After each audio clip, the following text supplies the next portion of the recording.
All right, everyone. Thanks so much for joining us on this wonderful Thursday night.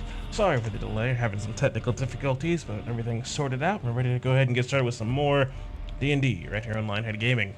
And since it's Thursday, it means it's time for Song of Rapture.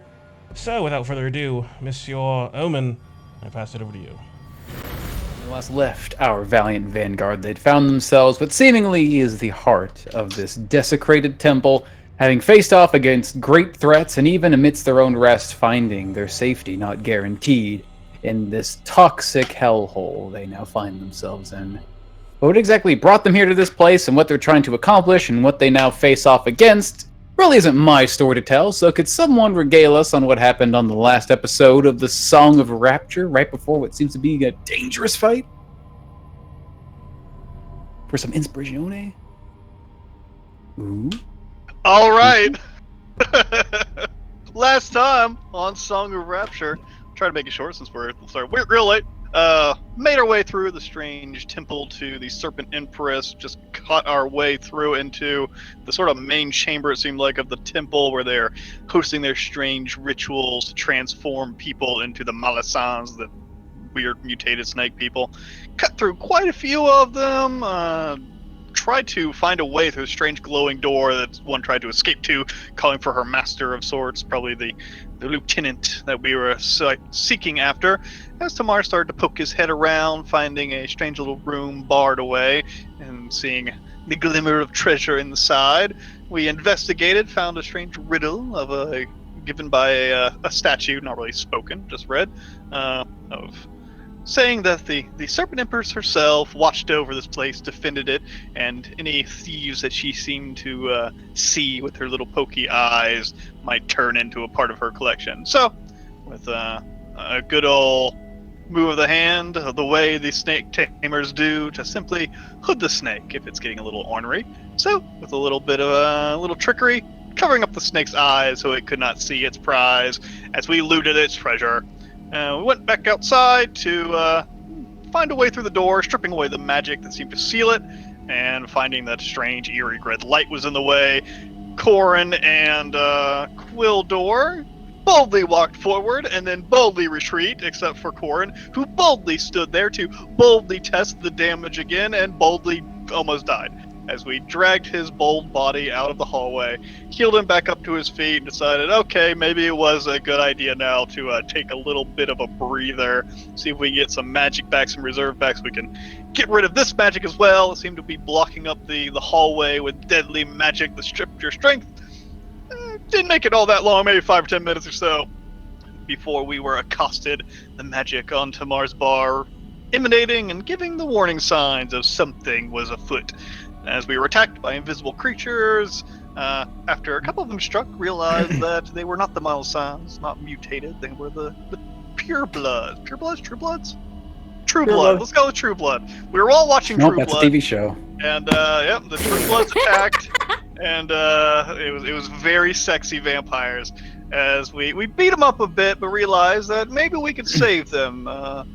Samantha calling on some pretty strong magic to shake their core. It seemed like they were taken aback for a bit, and then a strange voice radiated in our minds, seeming to call them into action, forcing their hand, as we decided something possibly controlling them. We can knock them out and solve the riddle of this place, getting rid of its master. Maybe these can also be saved.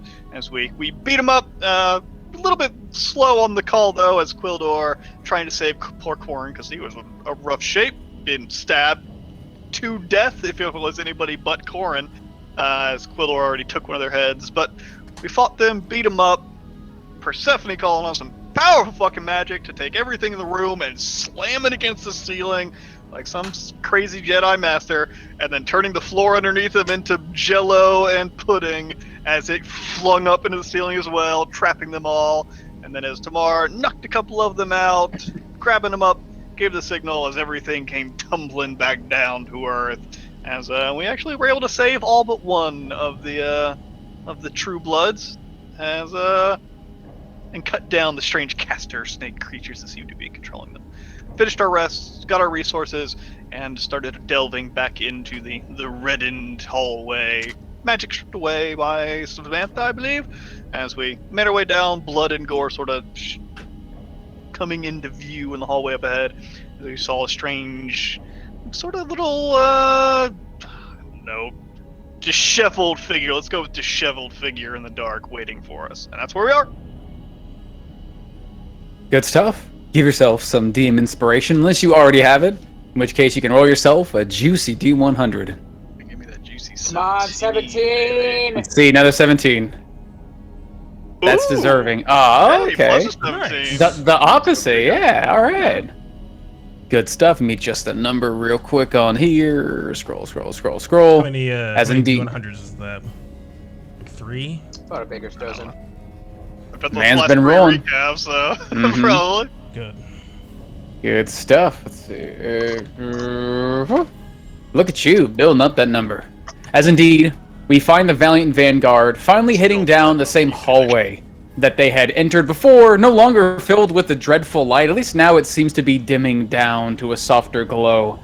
It looks like Tamarkan and Korin riding on Kuldar's back were leading the way ahead of the group, followed by Samantha, Swifthollow, Izael, Persephone, and what now seems to be a massive cobra that is sort of squeezing its large self, I guess huge self, down this hallway, trying to make its way down. You stop just at the edge of this hallway where the viscera on the ground, the piles of bodies neatly diced into cubes, others seem to be stripped of meat, just bone and strings of tendon connecting what looks to be skeletal bodies together.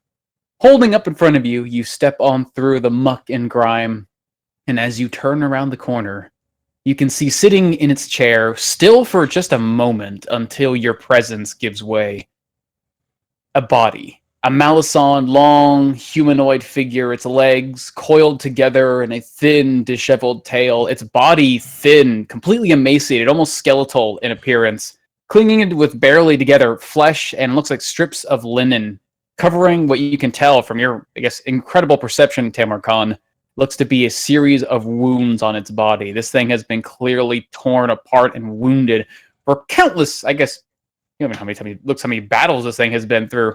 However, it being alive is clearly a showcase that, or at least clinging to life, is a showcase either of this thing's fortitude or the terrible magic that seems to suffuse this entire room. As the moment you, Quildor, Tamarkan, Korin enter this area, the room sort of shakes. There's like this almost not audible, but I guess almost like in a sixth sense, a pulse that runs through the room, and there's a weight that presses down upon you. As we find yourselves in the heart of this ruins, Weights. you certainly are. As this thing's head turns and cracks audibly in your direction, it sounds as if a stiffened corpse has twisted its head and broken itself just simply by moving, turning its head towards you. And this mouth, barely held together, looks to be strings of flesh. Leaning forward, you hear a rasped, like deranged and broken, but still audibly familiar female voice whispering out to you. A face. We see a face here, clinging to life. But the stench of blood, fresh spilt, is in the air. Invaders, I welcome you. Enter, if you can. I'm going to need you guys to roll some initiative. Bum, bum, bum, bum, bum. Wait, are we bonded? Certainly are. Oh, yes. Shit. Oh, I'm gonna do Ooh, look at y'all. that one too. So I'm gonna Does do 4. does bestest boy Shashakesh go on my turn? He's just a monster, so he probably rolls on initiative. Okay. He's leaving. Can you roll his initiative? Yeah, you gave me Nice. Gotcha. full Making sure. control. One less thing for you to worry about. I'm gonna have to Okay. refresh my roll 20. Okay. That's all good. Uh, Roll the d4 on letting me- initiative. Do okay, we there get we it go. on our turn? I would say you're rolling initiative. Good question. I can't I'd remember. say for this sake, it's fine. You can just roll it. There's no turn going on. It's just initiative goes. You all share the same turn rolling initiative, I guess. Yeah. If it was, it would be like if you were the first person, maybe. Let's see. Oh, not bad. I'm gonna keep sorting this until everyone's ready. Oh, look at you, Coolder. Goddamn, hot and ready to go. Yeah. Jesus. Yeah. Yeah. What did you do? Just frothing. Well, I get to add my proficiency bonus to my initiative roll with my guardian instinct, and I got to roll another d4 on top of that, and I rolled a 21 to start. So, Damn. Man is ready. All right, let's see. Everyone in? Everyone ready?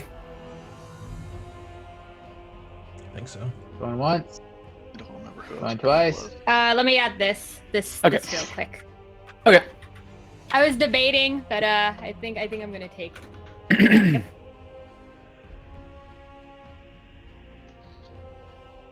Alrighty. Never been added in? I think so. Okay, make it sure. Alright, as Quildor, you stand here in this darkened room, and as you do, this creature beckons you in. That weight you feel building in your chest begins to grow heavier and heavier, as you feel like it's challenging a part of you. And in your ears, you can hear this strange, droning sound that seems to echo throughout this entire room.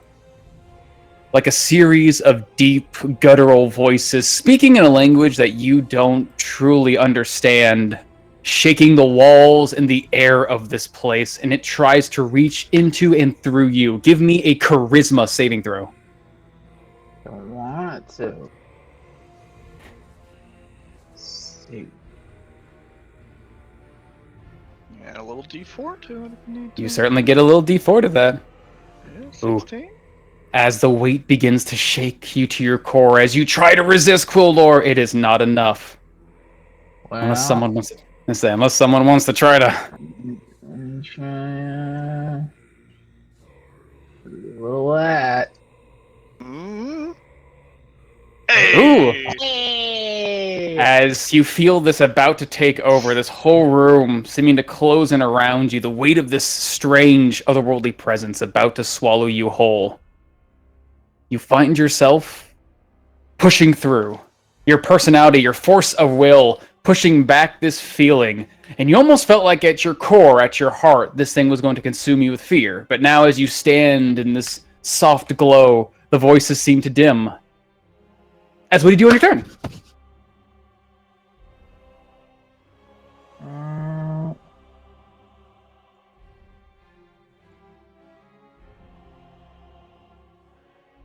You got a Corin on your back. Yeah, I know. That's why I'm reading my boon here. Okay. Okay. Okay. I will use my. Does it just cost one? Or does it cost two to use any of these special ones? They're teleports, it costs 2 uses. If I'm bringing someone with me, it costs two. Yep. Alright, and I will use both of them as good. As me and Corin, we are going to pop up right in front of it. Nice. As what's it look like when you teleport with someone? I think it's the first time you've done this. It's the first time I've done it. As I just kind of look back at Corin as you just kind of see like there's just kind of this glint in Quildor's sword, but then also it seems as if the shield just reacts to it as the shield almost opens up as these wings just fly back and almost attach themselves to Corin as it just whips its wings once as we both just right up in front of this creature. Nice. Yeah, I Well, will that brings swing. back memories. Nope. Yep.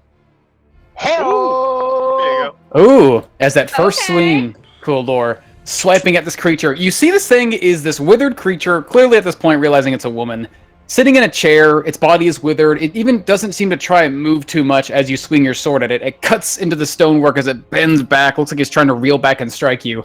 But with that second strike, and lastly, that third strike, your blade does connect. But the first thing that happens, Quildor, is your blade cuts into this thing's body. You rip and tear, and it feels like you're not cutting into a body. It feels like you're cutting into like basically a bunch of kindling. This thing is dry and desiccated. Your sword sinks right into the flesh easily enough, and then the fire of your blade catches hold on its body, and begins to suddenly burn. As you see it catching on, start to burn away at some of this old dry flesh as for paper. As that first attack will do 17 plus 4 fire damage. This thing seems to be quite vulnerable to the flames. Noise. But as your blade dives in, some of that burning dust comes off its form and reaches up to your arm and seems to latch right onto the armor, sinking in like a small puff of dust. Sinking on in, and then more, and more, and more. As first of all, I'm gonna need a Constitution saving throw against poison as this material begins to touch your body through your armor, sinking into the cracks. Ooh, more than enough it seems like. Unless, well, you already did your thing on the thing. So, as you feel like this thing's about to take over, something's about to reach inside, and as it touches your skin, it starts to almost burn before going numb, but you're a tough boy, and you can take it. And then more powder comes out.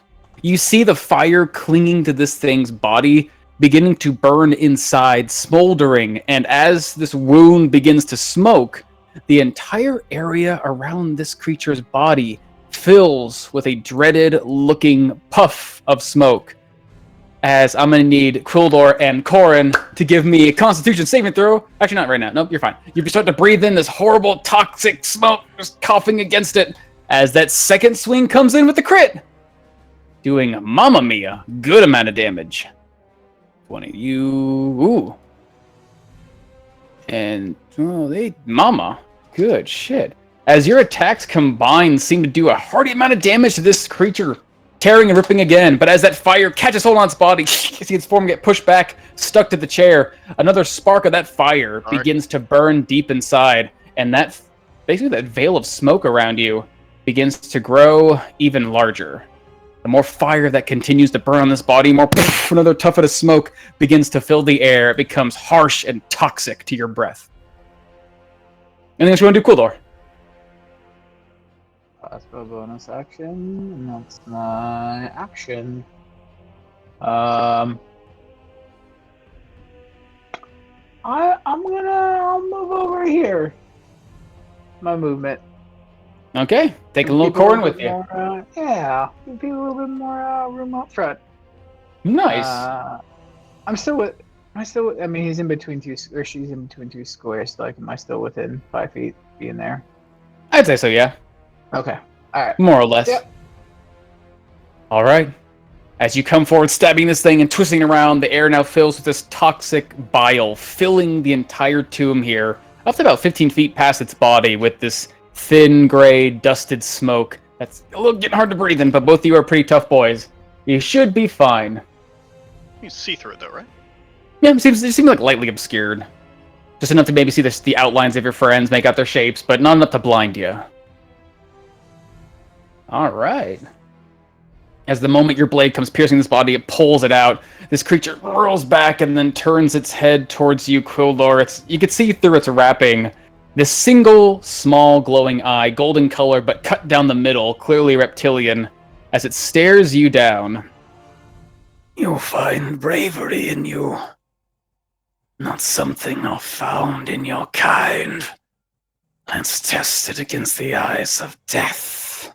As it blinks, and you feel this sudden push against you, as this thing seems to be trying to force this horrible emotion, or you're earlier forced into as well, trying to challenge your mind directly with a terrible-looking gaze. As I'm going to need a wisdom saving throw, Quildor.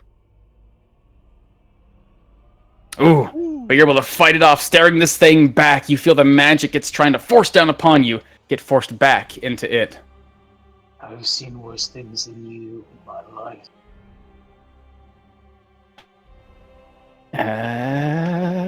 Swift Hollow. Yeah. You see the area before you filled with this soft red light. Quildor seems to be hesitant for a moment for entering, and then teleport in with Corin, just past the edge of your vision. What do you do? The saving throw? Yep. Seems like right now you are fine. First, I'll take a step forward. As you step there, Swift Hollow, you feel the weight begin to press down into you. As, again, just like Quildor, you hear in your mind this strange voice, this abyssal call from the depths. trying to reach deep inside of you and call upon a part of your, I guess, psyche, your instinct, your nature, not often touched upon. I mean, a charisma saving throw. I mean, Swithal is a pretty empty vessel. Which also to say, I don't have charisma. As you step in, that weight washes over you, Swift Hollow. And just standing here in this area, surrounded by these corpses, these voices continue to rumble and growl in your mind as you find yourself frightened so long as you stand in this area. You feel the call of this fear reaching out from the depths of this place. You cannot enter it. Yes, Swithal takes a step forward before stopping. Oh. Every nerve ending in my body is saying I shouldn't step forward. Whatever's in there. I don't think we've fought something like it. Maybe the dragon. As with Hollow loads up a crossbow bolt and tries enemies. Alright. Sure. Aiming that shot with a little bit of Using her bonus action disadvantage. to calm her nerves. Ooh. You've already moved. She- Yeah, you You're already moved right, aside. I did. Shit. Fuck. That's okay. Where's the bag of beans? Hang on. Where is it? Alright, cool. I hope you're ready. I hope you're ready to pour in. I love that. I can't shoot this guy. Well, I need a bean. Okay. Beans. Jeez. Ah, beans. I mean, I can't. It would be. Lightly obscured? Yeah, it's light booster. You can still see everything inside. It's just kind of wispy, like you're looking through some thin fog. Disadvantage on sight perception checks. Still can see. I'll call upon the ring! It's been a while. Okay. Cast Magic Missile. I forgot what level it casts at. Whatever charges you put into it. How many charges do I have? Where's the ring? Quick. Ring of Guiding Stars. Let's see. 7 charges! Got, Hell yeah, that's what I'm yep. talking about. All right. 700 charges. Cock your ring, point it at him. What do you do? I guess I can shoot all 7. No point not to. Start blasting, Okay. baby. 8th level Hell fucking magic missile. All right. Why not? As what does it look like when you cast all this magic from your ring? Sure. Yeah, Swift Hollow. As Swift Hollow says those words, you see he actually holsters her crossbow bolt and sort of 7th level magic missile. yeah, her 7th level magic missile. As on her left hand, she sort of touches a ring she had for a while. Hasn't really called upon. Hasn't really had a reason to use it until now. This shouldn't miss though. As Swift Hollow points her ring at the creature and then sort of taps it a bit. I'm not quite sure how it works. As a stream of missiles just shoot out, and she just uses all the fucking magic. All right. As Alda will go flying unerringly from your ring directly to the creature. As give me that damage roll. Is that Alright, how's magic what, missile work again? 9d4? Plus 9. So 3, 4, 5, 6, 7, 8, 9. Ooh. No sneak attack though. No sneak attack. So Boy. 3 times 9, 27. Pew pew pew pew As, pew. as flying around this corner, these tiny streaks of pure magical force come veering around what look to be these tall pillars, flying around them and striking true into the creature already pinned into its chair. As your strikes will hit true, as it gets battered back into the chair, tiny holes being basically forced and torn straight through its body. This thing doesn't seem like it has a lot of life in its form, but it easily tears and breaks, but it still sits up after every blow. Looks like it's readying another strike. Gotta roll. Oh, ooh, close. Ring doesn't Ooh. die. Wait, no, it's only on a 1. It's on a 1, so low rolls. Oh, I thought Quite it was the gonna opposite. when it explodes. Nah. All right. As your Ring ring doesn't explode as you see Swithal fades just in shakes magic. her hand. Oh, wasn't expecting that. You can see her, right? Yeah, because you get the What's that? the magic missile. Yeah. Okay. Mhm. Yeah, I can see her. No, From this listen, angle. I was trying to figure out what I wanted to do with my turn, and that tells me what I want to do. Okay. That's it. Okay. I guess I could actually take a step back and then bonus action hide from her. Don't do There you that. go. No. Do that. There you go. All right. Don't target me. Thanks. 27 still. Alrighty. And as you get blasted this thing into its chair, it turns its head. Ah, sneaking creatures. But it turns back to you, Coolor, and then immediately it's back. You can see this long, twisted, gnarled tail, jointed in all these different angles, suddenly straightens itself out and whips at you with a surprising amount of accuracy, as it's going to try and whip you with its big old tail. Let's see if it hits you. Ooh, 23. Just barely missing. As his tail swings in the air next to you and flops on the ground, battered away by your armor, retracts to its body. Toughen creature. Strip away that armor, we will. Piece by piece. And you can see as it pulls away, Coolor, some of its wounds actually seem to, strangely enough, begin shifting, as if the flesh beneath is moving. As Tamarkan, standing in this zone now, feeling the weight press down upon you, hearing the sounds of those otherworldly voices reaching deep into your soul. Give me a charisma saving throw. Come on, +0!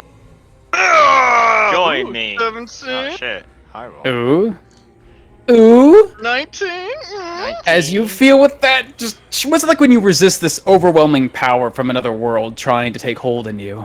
I can sort of feel the voices echoing in my mind, and a skill that I've gained before to empty one's mind, to just sort of drain out the world. Just a bit of that. Not fully concentrating on it to spend time, but just enough to drown out the voices. Tamar just closes his eyes, and all of a sudden it just all goes silent. And then he reawakens his senses, and it seems like the voices have been washed away. Quick enough! Quick enough! No, I was counting on getting feared. Oh no! My turn! Oh, you should just failed the save. Now you have a turn. Uh-huh. Let the voices in. As Tamar is going to...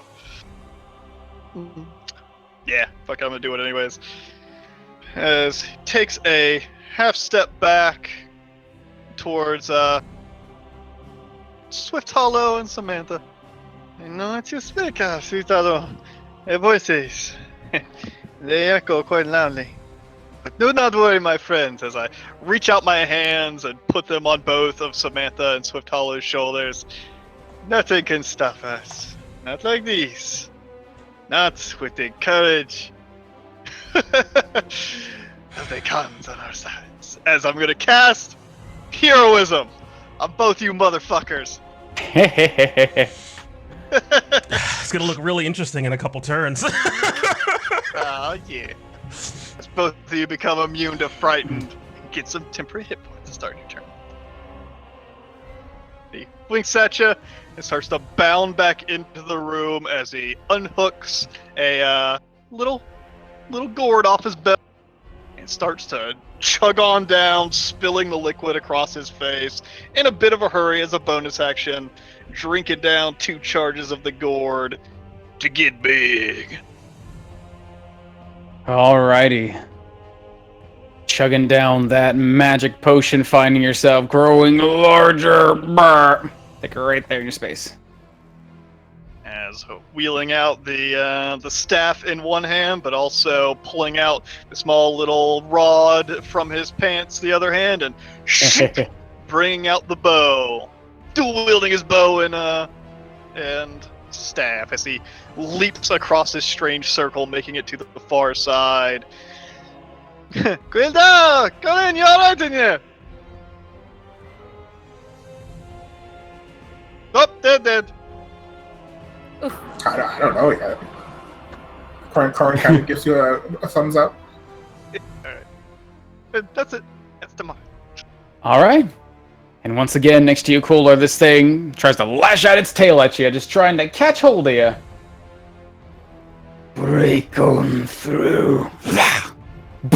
But not able to do so. To the other side. He tries to. Alright. Big old snake squeezing in the tunnel. Gonna get scared and wedge into the tunnel. Oh Poor my snake. god, no!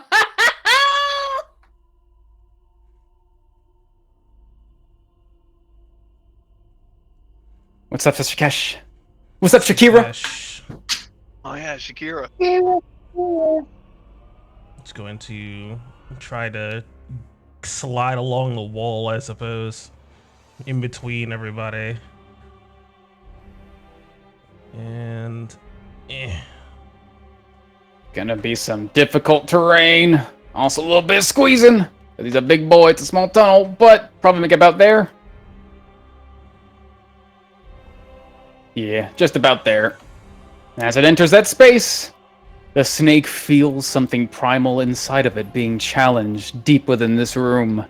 Trying to challenge its bravery, as I'm gonna need the snake to give me a charisma saving throw.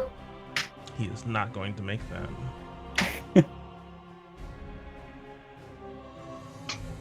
He did Ooh. his best. He certainly did. Oh. And as it enters in here, you'd hear, and as this thing hisses, suddenly reels back, immediately coils on itself. Its, I guess, hood expanding immediately defensively. This thing doesn't really show much fear, but you can tell in its strange sibilant tongue that you can understand, Samantha, that this thing fears what lies in this room and tries to push itself against you guys to get out, but nowhere to move, sticks in place. Still commanded by you. But it seems, nope, don't want to go in there. I wish not to enter this domain. It seems to sense it too. The danger. Danger. It will have to push past its limits. As that's it for him. Poor baby. He's a good As boy. Persephone, you find yourself with a giant snake in the way. Swiftal's talking about danger in the room. Your allies have otherwise entered this place, charging on in to fight this creature inside. Wiggle. Swift Hollow mentioned that's probably nothing that we've ever fought before. Persephone saw the little mark on the ground, and she looks over at Samantha. This might be something like the Maw of Hunger. And as she says that, I'm going to use my Magic Initiate feat to give myself a little One sec. protection from good and evil. Oh yeah. As Purse is gonna probably difficultly fly and weave through here.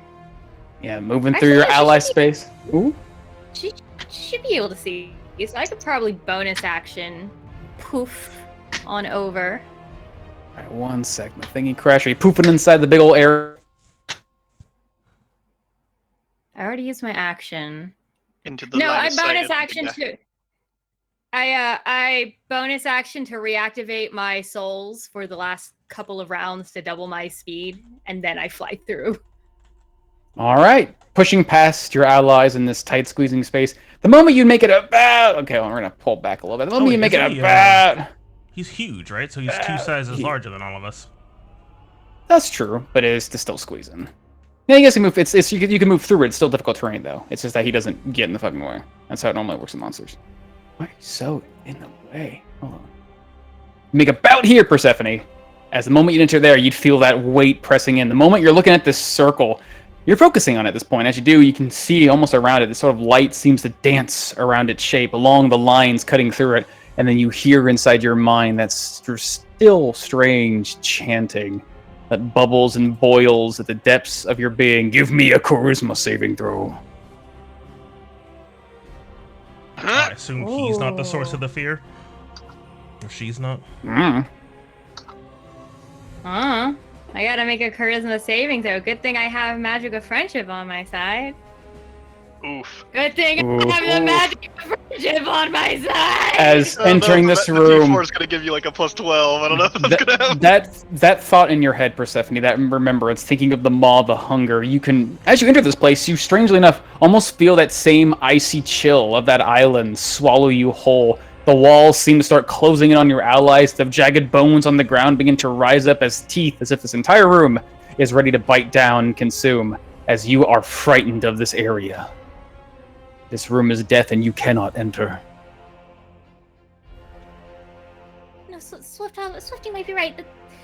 This might be worse. As I can't get any closer now, is that correct? You cannot willingly grow closer. Even if you had some magic to teleport yourself in here, you cannot willingly do it because But that'll be brain's telling you closer, so death. I can't. Okay, so that's my turn. Okay. Tried to protect myself. It didn't work. Still have an action. When I use magic initiates, it didn't. It's your action to cast protection from good and evil. Yeah. Mm-hmm. I thought you You're all Teleport protected. to be equidistant. I imagine if it takes you, doesn't take you closer. Yeah, as long Basically, as if you're not getting closer. Yeah, you can teleport to behind Tamar and be the same distance away. Probably. Well, I clicked my heels together to make me faster, because Persephone thought she'd be able to go through. So Yeah. I'm all action economied out. Alrighty. As you find yourself frozen in this moment, that large circle in the room sort of shimmers again, and a pulse runs through this room, like a heartbeat, as the air becomes strangely, for most of you, almost painful, like feeling pins and needles stabbing down and dancing along your skin, completely surrounding and containing all of you for a moment in this sort of itch of pain, except for the giant-ass snake and Corin. As this creature, reeling back, holes in its body, two of them seeming to continually smoke from its form, sits up in its chair, slides itself slowly forward, inching itself. Oh, just sliding itself forward, Just inching walking itself away from like a man 5 feet with a Oh! sword. Just really getting that big old juicy tail action. Going God. once, going twice. Oh! Yep. No, my friend. Yep. What? As you swing. Ooh. D4. Oh, Ooh. 17? As guided by that magic, you see this thing lurches forward suddenly, almost avoiding the attack until that little bit of magic swings along and catches him. Oh, As nice. As you as he lurches forward, fire catches across his back, and you see this thing now leaning forward, smoking and burning. The radius of this smoke reaching even farther now than before, as it now starts to swim over you, Tamar Khan. The whole room filling with this now toxic smoke, as it continues to slide and move along the ground. Get into friendship range. Can I? You didn't use your thingy If I for. just hold? No, if I just hold my breath. Nope. Okay. It seems like not. Unfortunately, I can not. hold my breath for like ever. Oh yeah, you certainly can, but the air has already been pretty fucking filled here. A little bit of suddenly you stab this thing and immediately push in the face with smoke. Like, okay, yep. Air has been breathed. As this thing continues to slide forward, getting closer to the circle. As it reaches down with this now looks like not bloodied, but broken, torn hand to the edge of this thing. Wait, it can't move, can it? It only moved 5 feet within your reach. It didn't move away from you. Which is part of your sentinel ability. You can attack a dude moving in 5 feet. So I was thinking, yeah. I thought Slides down. His movement was to 0, doesn't it? Only when you opportunity attack him. He moved within 5 feet of you. He was still within reach when he moved Oh. down. Oh, I thought he was leaving. Hey, he's moving down. I say, trying to get an attack. Unless you'd rather make that attack an opportunity, in which case he'd be stuck here. Yeah. Either way. Get an opportunity attack. All right. Yes, then he As he stuck. leaning forward, just within reach to touch the edge of the circle, pull down, look down at this broken, disheveled hand, and up at the invaders in this place. This long, golden eye scanning over each and every one. You come here, clinging to life. Do you seek gods? Do you seek serpents? Or do you simply seek to join the corpses around? What purpose do you have? I wish to know. I would hate to drag it from your rotting corpse once you fall to pieces. as he would put his fingers down on the ground. And rising from the blood, you'd see a sort of a bubble and a boil, and he would sort of turn and carve his hand up to the side. You'd see next to you Corin and Quildor, the air filling around you beginning to spin with small droplets of blood and bone debris that seem to be granted magic and life, thanks to whatever this strange creature has been using. Let's see, there we are.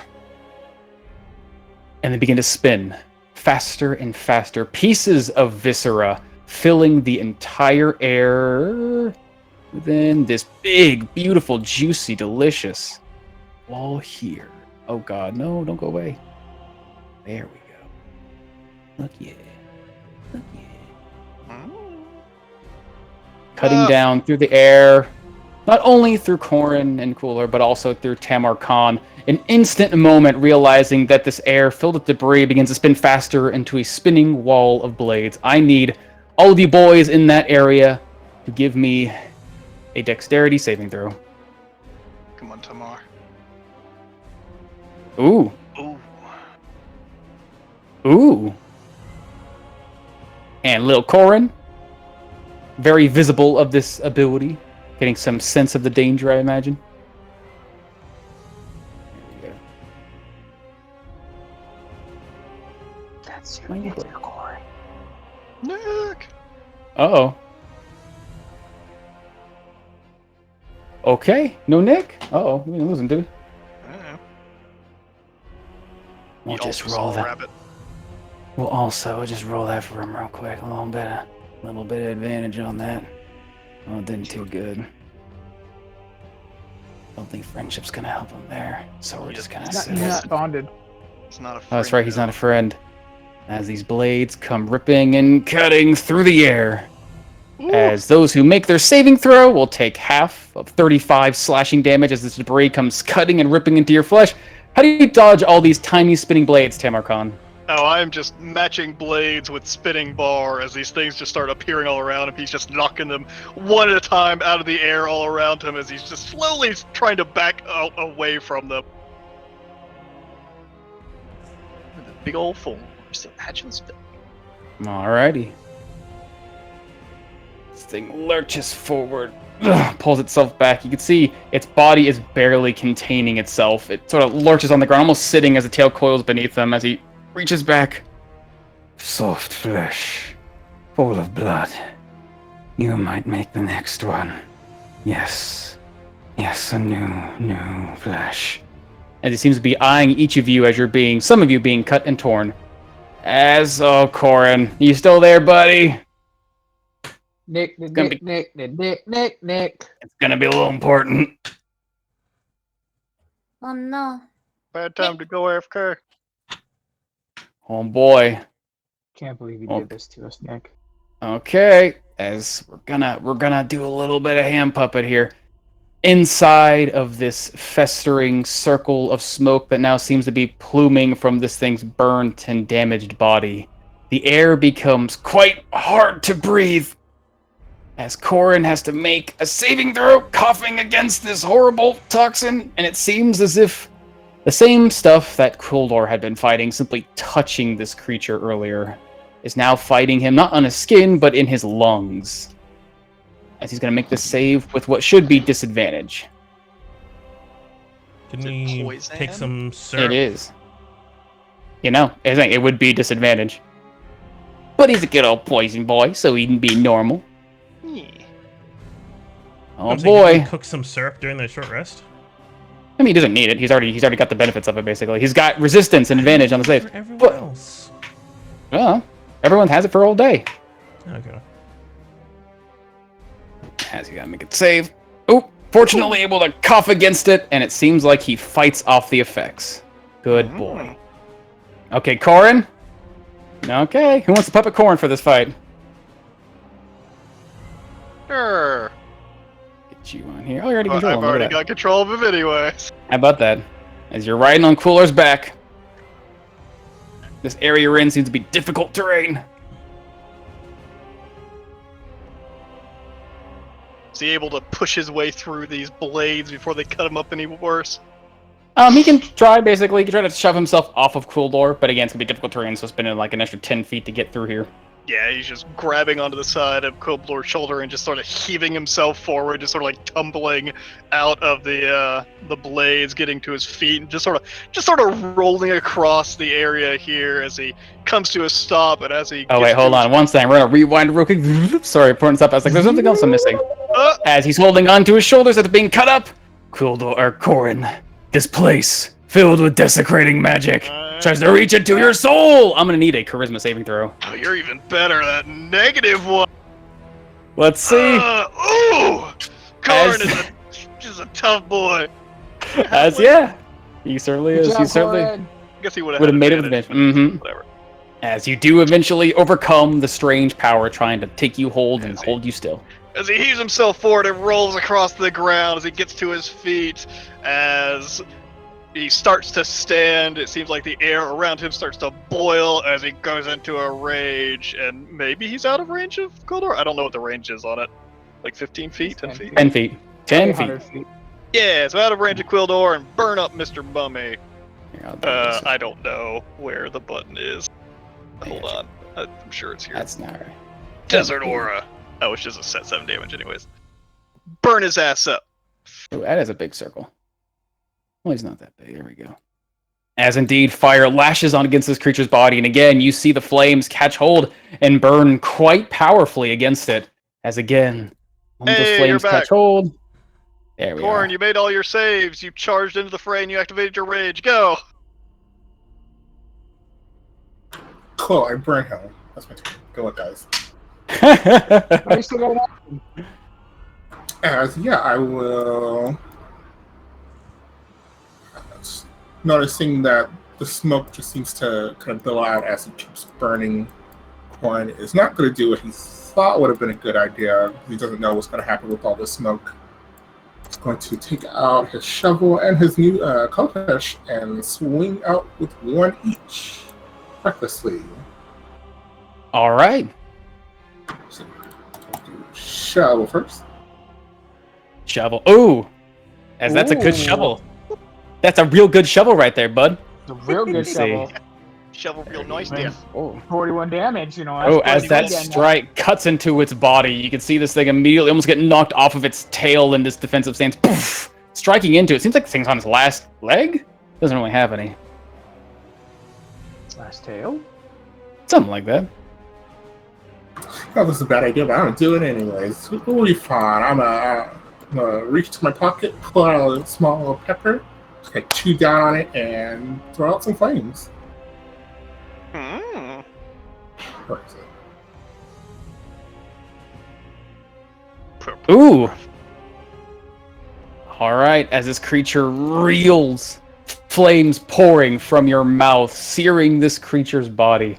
Gotta make a saving throw. Not a very mobile creature, as it's probably led on by this thing's horrible disheveled form, but it does seem to have some sort of immediate reaction, resilience against the magical power. Ooh, but not quite enough, it seems, as you see fire immediately consume this thing's body. Flames wrap around it till it becomes this horrible, shriveled corpse that's almost like a thin, burned, shriveled thing, almost collapsing to the ground, until just next to you, Corin, this pillar, upon basically reaching up to the ceiling, begins to shimmer, and you see writing begin to glow and crawl up upon its face, and light immediately begins to glow upon it. It lets off an audible, golden, sickening light next to you, and as it does, this creature's body seems to get washed over in its touch. And you see the flames, they're sort of shriveled, like black char that should be clinging to its burnt body, almost like tinder being left in the flame, falling away. And this creature's form seems to reconstitute itself, although it seems to be more shriveled and disheveled than before, with now smoke pouring further off of it, almost completely filling the room now. Actually, now completely filling the room with this horrible smoke. Okay. These pillars do something. I don't know what, but something. That's my turn. Alrighty.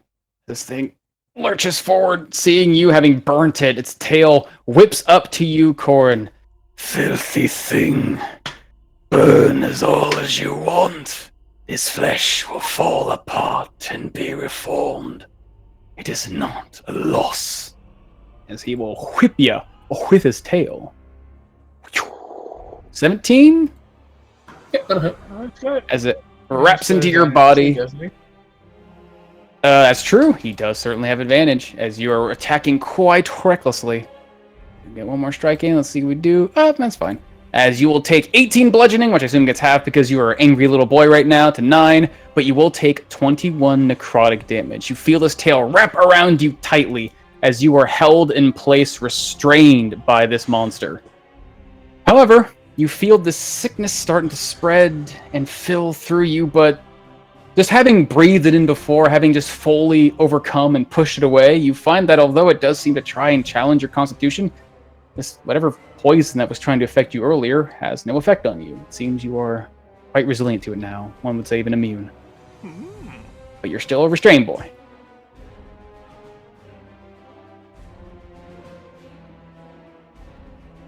As Samantha, your snake friend in the way, although it seems to be held in place by some abysmal force within this room, so too was Swift Hollow and Persephone. It seems as if your allies are fighting against something tearing away at them inside. As you feel a little bit bolstered, and you get 3 temporary hit points. Ah! Ooh! Huzzah! Yeah. Let us see. We must all come to bear against this. What is it? 1, 2, 3, 4.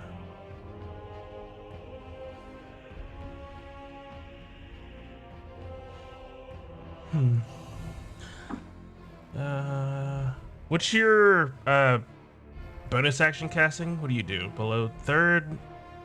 Nope, no more rule. Bonus action No cash, you can only rules. cast cantrip. Mm-hmm. Hot damn. What a weirdo. Who would do that? I don't know,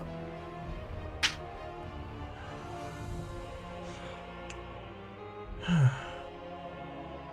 Let's see if I can do the same thing. As Samantha is going to reach out to Sasaketh and call on her own burgeoning divinity, invoking it to push away this fear, and in the same moment look to Persephone and place a hand upon the top of her head. It'll be all right. We're in this together. And turn to Israel and do the same. Yes, I'll cast using some charges from my magic stick. Heroism at the 3rd level. Okay. Spending 3 charges and pumping out some magic using your big old battery stick instead of a spell slot. Yeah, all the heroisms. We're brave.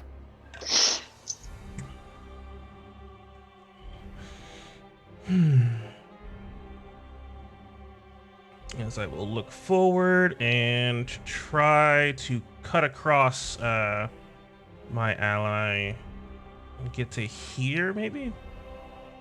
Yep, it's gonna be still. You can move through your big guy. It's still an ally, so it doesn't really matter how big he is. You can move through him, but it's still difficult terrain moving through. He's a big old boy. Probably make it just about there, being shoved just enough to be out of it. Yeah, just like, there. He's a brave snake boy. This is less than ideal. Sort of looking at the golden pillar. Does it have writing that I can read upon it? Certainly does. It looks like it is some pretty apparent abyssal. Looks like it's written a long chain. Again, looking from another creature's perspective, this would look like something just clawed its way up in a long spiral along this sort of desiccated looking stone pillar that reaches up to touch the ceiling, about 20 feet tall. But to your eye, you can tell it is intended. There is an obvious magical glow coming from it. It seems to be speaking not really a language as much as it is, I guess, the close thing to abyssal arcana. And these are like big, like what do the pillars look like? They 5 feet wide. They're about maybe just under 5 feet wide. They're not particularly wide, maybe about 3 feet or so in diameter. Again, they're about 20 feet tall, touch the ceiling. They look like they're in pretty bad shape. This place is all pretty much all in bad shape, but it does seem like the magic on it's still potent.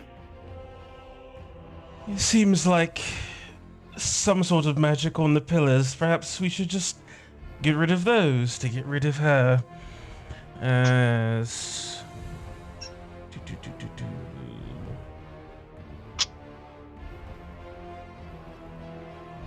I will use my bonus action to eeny, meeny, miny, mo. Quildor, can you get rid of that one? As I will use a bonus action to Of give course. you a bit of inspiration. Mm. As my words ring true to you. You know that we've got this one in the bag, and we've got him, right, or her wherever we want them. So that's it for me. All right. As seeing you enter this place, watching these creatures who were once scared now suddenly become bolstered with life, this thing's head snaps in your direction. And one of the lessers entering where it does not belong. You should know your place. As its eye flashes in your direction, you feel that wave try to wash over you, and then immediately push past. As it seems like its magic has no effect as it blinks and then glares in your direction. I locked away in this stone tomb, ignorant to how the world changes. Foolish. Alrighty, and as this thing blinks down to the ground, Holy magic. Despicable. The power of gods. Necessary but horrid. Ours is greater. as his claws seem to touch the ground, you can see now more of that dust beginning to spread, and where it touched on the circle before, another flash of light seems to run through, and it seems to ripple through the entire area, and you hear this terrible crackling sound as next to you, I guess Corin, Quildor, Tamarkan, and Samantha, the bodies on the ground begin to stir, and you can see almost sprouting within, like it looks like a liquid, a dark, black, terrible smelling ichor that seems to spread with small riveting veins that seems to touch and fill themselves with the blood and the clinging flesh, almost like this thing is consuming it. And the more it consumes, the thicker and more lively this writhing ooze becomes, until it begins to spawn in its own familiar shape, something you'd only seen less than an hour ago, to the desecrated corpses laid strewn upon those poor mannequins. As from the corpses of the creatures around you, a new life takes hold, stretches, and forms flesh and skin, crackling into life, as all around the room fills with these creatures. There you are. Creatures, where are you on that, Roy? Creatures. Creatures! There we are. Creatures. So he's not Ripping she's not into- casting a summon greater demon, right? Nope. Seems like whatever magic was placed here was already pulling out. As you'd see ripping out of the ground, forged from new flesh.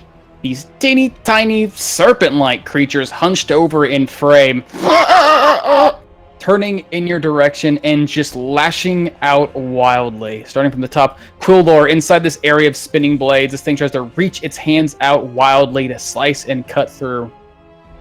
I think that's not, is it? Or is it? Is it? Could it possibly be? That'd be really funny. 1 second. That'd be really funny. That'd be really funny. Awesome. As inside this area, you would find yourself having 3/4 cover from this thing's claws as it tries to rip and tear. But, and as you say, its claws would be torn, as it first going to do an attack in your direction, trying to slice you quite recklessly with one of its claws. Oop, that's GM layer. Good thing that wasn't it.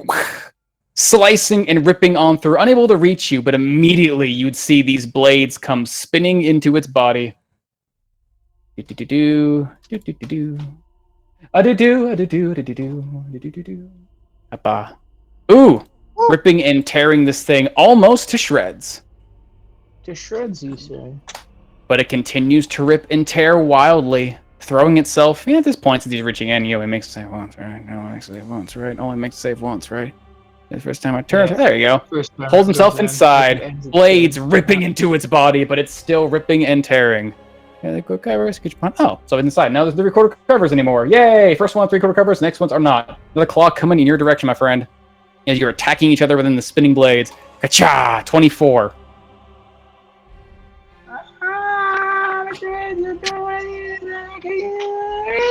As this blade comes out, as you just see the giant golden wing just extend as the shield shielded the shield. Nice. And it's gonna still try, recklessly biting out at you. Ooh, catching onto the edge of your shield, trying to pierce through, but unable to do so. This thing looks like it's almost fighting to its own death. This creature here throws itself, even though its prey is held still, it will still try to attack quite recklessly, as these things seem to have no mind about them, clawing and tearing into little Corin as much as it can. 2 claws coming at you. 14, not gonna do it. Swing it again. 21, cutting into you for 6 damage. Are you there, Nick? Are you there? Yeah. Okay, good, baby. As you'll take half of 6 damage, being 3, and then tries to chomp down into you for 12, but not quite making it. This large tail trying to pull you close while this thing's snapping out at you wildly. Down here. Yep, you're gonna be down there. This creature comes rushing up down towards the large creature, halfway sticking in this pillar of blade, somehow deflecting and dodging them all. Recklessly striking at you, Tamarcon. 2 claws and a bite. 25. Get me.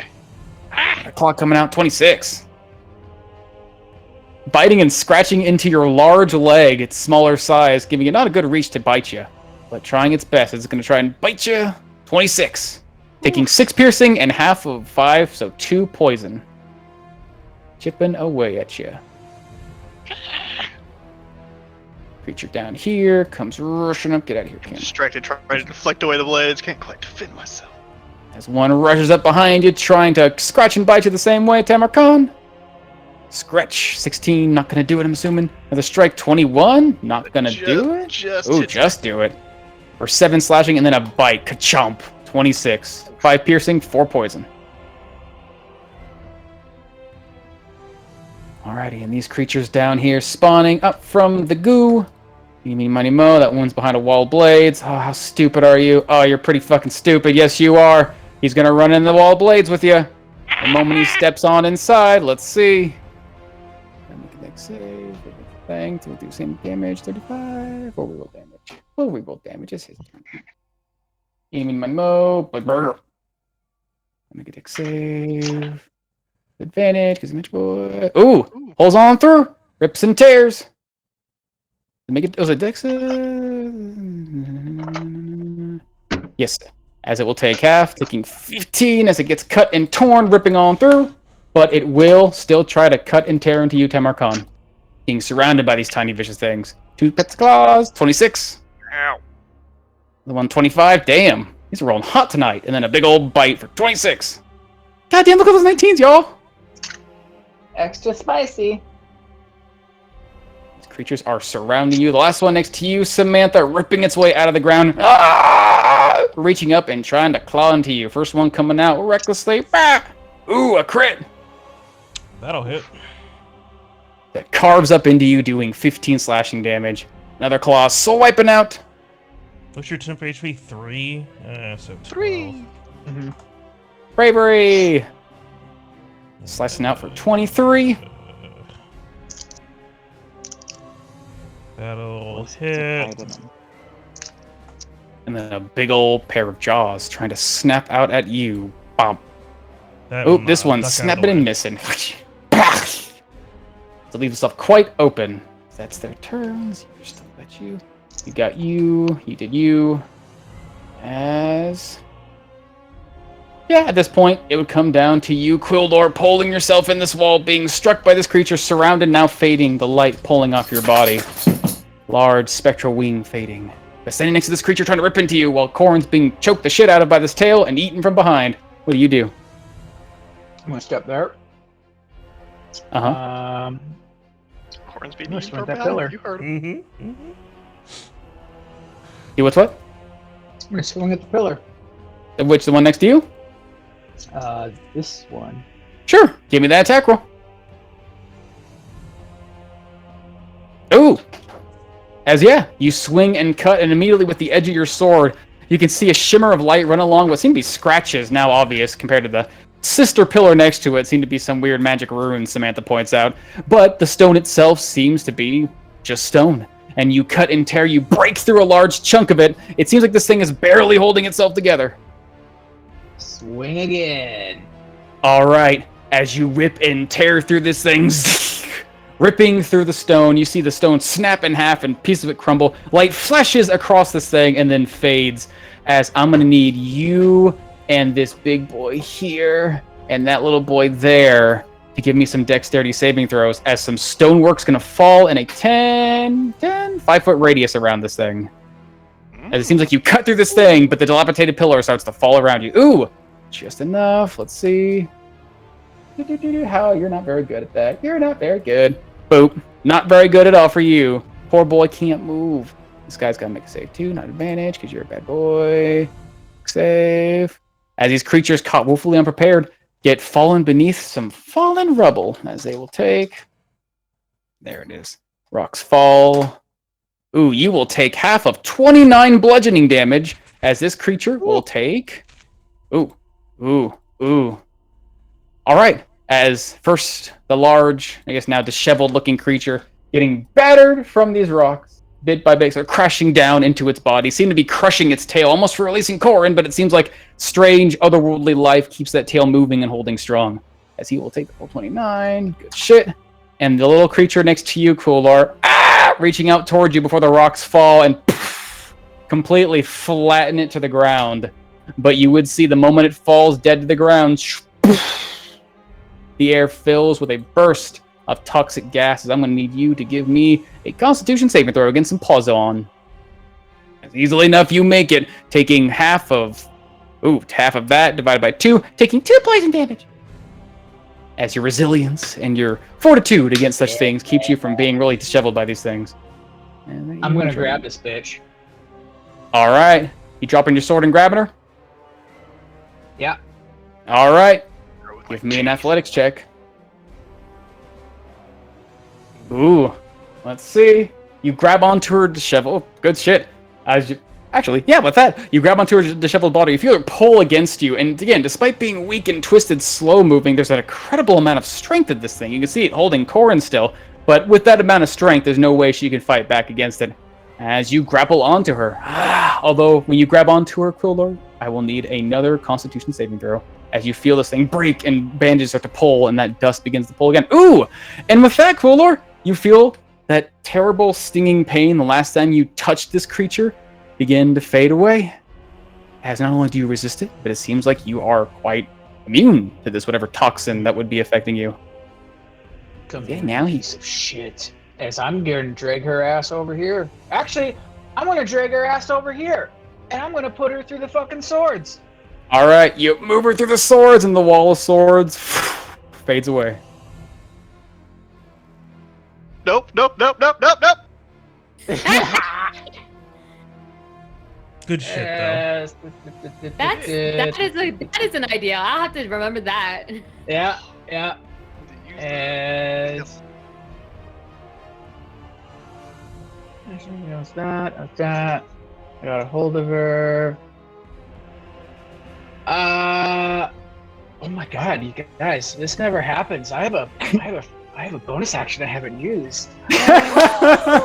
You guys, I never get to do this. And it doesn't make sense. And so for the first time ever in combat, I'm gonna use second wind. Oh shit. Hey!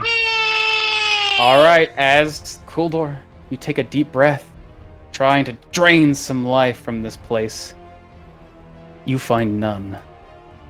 You find as you take a deep breath of the air. Oh, sorry, Quilla, I know. You feel this staled air immediately pull back against you. As despite trying to close your wounds, it seems as if your stamina does not return. Something about this place, something only now notice as you try to use this magic, does not allow your health to return. Come on, take down my On it! Tomorrow. Oh man, well that's my turn. All right, as Oh, holding wait. on to you. Wait. I'm gonna scoot her in the corner. I'm putting baby in a corner. Shove her down to the wall. I'm more than 10 feet away from Corwin. Alrighty. This fucking deserty aura. All right. Yep. Is that your turn? Put her in the As you hear this terrible dragging sound, as you're trying to take a deep breath, no stamina returns to you. You shove this thing against the wall, pulling it from its chair, pulling it from Corin, freeing him from his grasp. And as you shove this thing against the wall, you hear this terrible rattle as his tail tries to strike up behind you, trying to wrap around you. Make an attack roll. Bat. Ooh. But deflected away. Your AC a little smaller, but still enough to deflect this thing away. You might be the next. Let's see how long you can last. A battle-hardened creature. What is your name? That's its turn there. Swift Hollow, feeling revitalized, feeling a strange sense wash over you, a bit of temporary hit points, giving you some new vitality, and now looking over at this strange desecrated room, you no longer feel scared of it. What do you do? Oh god, everything's died. Oh no! Swift Hollow, seeing this room, realizes how small it is. If I had the fireball, I would take up the entire fucking room. So, hope Good. everyone's ready to go make deck saves. Easy. I'm sure you'll be fine. You'll be fine. You'll be fine. As Temporary big hit points. Snicko boy, I assume, imposes like 3/4 cover. For attacks? The lad. I'd probably say so, yeah. It's a big old thing block. It's squeezing in this hallway right now. Started taking up a lot of space. I think Swift Hollow can ace the hole. Sharpshooter, relatively speaking. Okay. Yeah, Swift Hollow. At least having the protection of Tamarkon's magic overriding her nerves. Her every sense that's saying, yeah, you probably shouldn't go in there. That's a pretty bad place. 100 demons in there. As Swift Hollow lines up her shot, takes a breath, and washes everything out for a moment. Pew! Ooh. That's 29 will definitely connect, swimming past the swirling and writhing body, almost flying through its curves and its whirls of the giant snake, past the now dilapidated pillar where stones continue to fall, but just gracefully shooting between them, striking right into the chest of this creature, as that will surely connect. Nice. Let's see. Yes. It almost gets pinned to the wall with onto it. Yeah, Swift Hollow also then takes a moment to survey the battlefield. You said Swift Hollow felt the tingling sensation? You certainly did.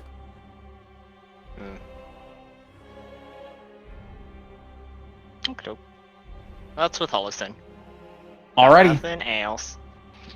As Tamarkan faced off with these creatures biting and tearing at your arms and legs, you watch one of them explode to the north. Try to take Quiller's senses, but it seems like Quiller's now pinning this thing to the wall. What do you do? Is the goop getting all up in my nose? That's true, it certainly is.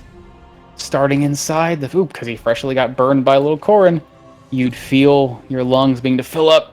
Try to catch, cough, cut. You need to give me a Constitution saving throw with disadvantage. Which would normally be normal now because you got some syrup in you.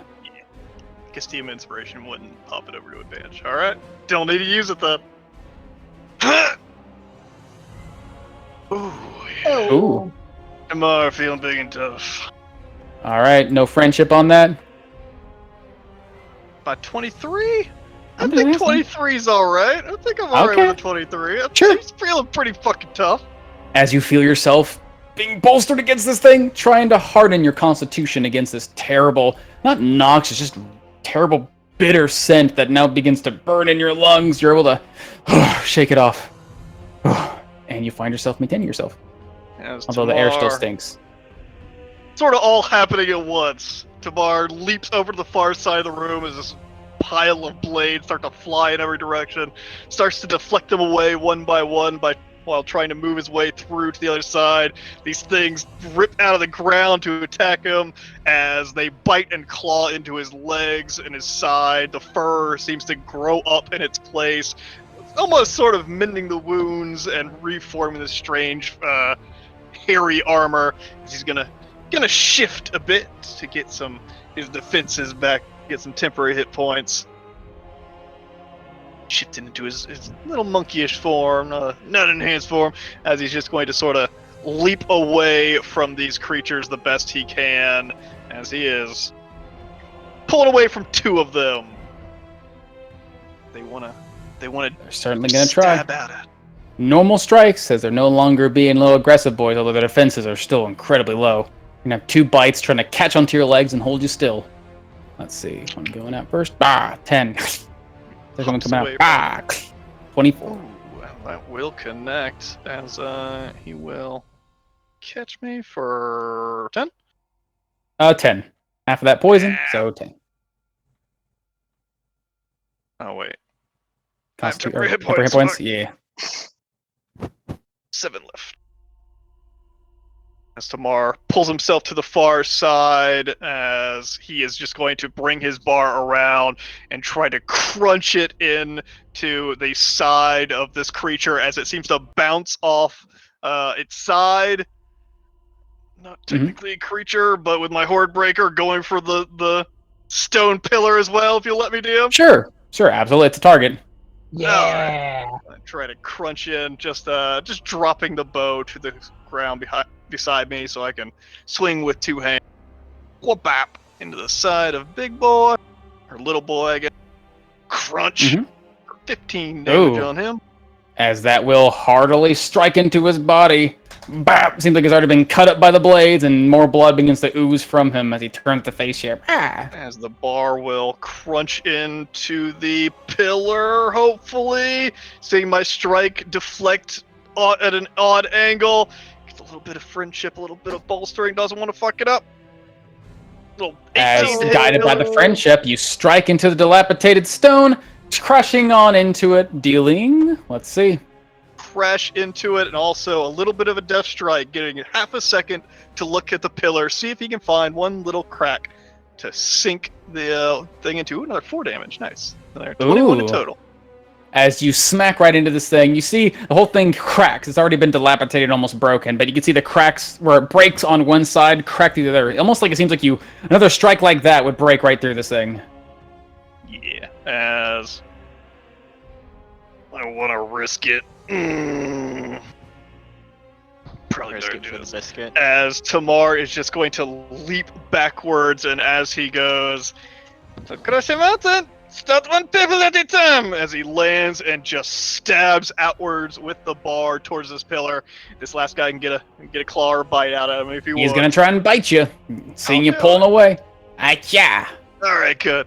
It was just a dodge away Biting from the him air. and just stabbing out at this pillar, getting far enough away, and just driving the big old bar, extending to its 10-foot length, driving into this pillar. Gonna use 2 key just to make sure to strike this thing home to get that 19 to hit on that fucking thing. Striking the same one you hit before? Yeah. Nice, as that will definitely connect. This time seeming to strike with greater accuracy. Give me that damage. Ooh. 9, I guess. 9. As you smack into the side, you see the cracks begin to dig deeper, as it seems like this thing is almost broken. Fuck. It's okay. Am I gonna roll 1 and a 2? No. There's I think that is tomorrow. A little bit more. It's almost gone. Alrighty. Way to Malcon. As big ol' snake, no longer frightened, bolstered by your magic. Yeah, with a big frill and hiss, the thing surges into the room. Is that holding Corin? It was. Then Corn fell to the ground, and then big old Kolar dragged Holdy Boy away. He's just being mauled by this guy. Okay. To free up our barbarian, free up our bestest little boy, this thing's gonna slither on up over here and try to wrap up this. Yeah, wrap up this fucking flesh monster. All right. Let's give me that attack roll. Oh, as this thing comes wrapping itself, trying to catch this thing, this creature actually would be advantage because this thing was attacking recklessly. We take those. Not paying attention, as that will do it. Long, winding tail wrapping around this creature's body and squeezing almost all the life out of it. Held and restrained by this big old snake.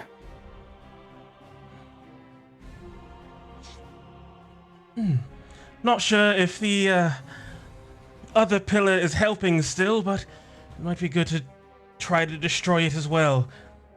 Yes, that is it for him. Alrighty. Isael's gonna come up here, now no longer frightened, feeling bolstered, looking around, seeing these runes, catching onto what's going on. Magic. Let's see. He's gonna do his thing. Where are you? Look at you. Oh, I'm so freaking proud of you, little boy. You're such a smart little guy. How smart are you? How smart are you? He looks up over the winding abyssal wrapping around the pillars. Let's see. Bop. Ooh. Poor boy. He tried. Let's see what he gets from that. Ooh, nice. Okay. These things sustain life. Break them and it will fall. Smart boy. He's looking down here. He's going to see this one that's all dilapidated and cracked, and he's going to aim his Eldritch Blasts and try to fire down at the pillar.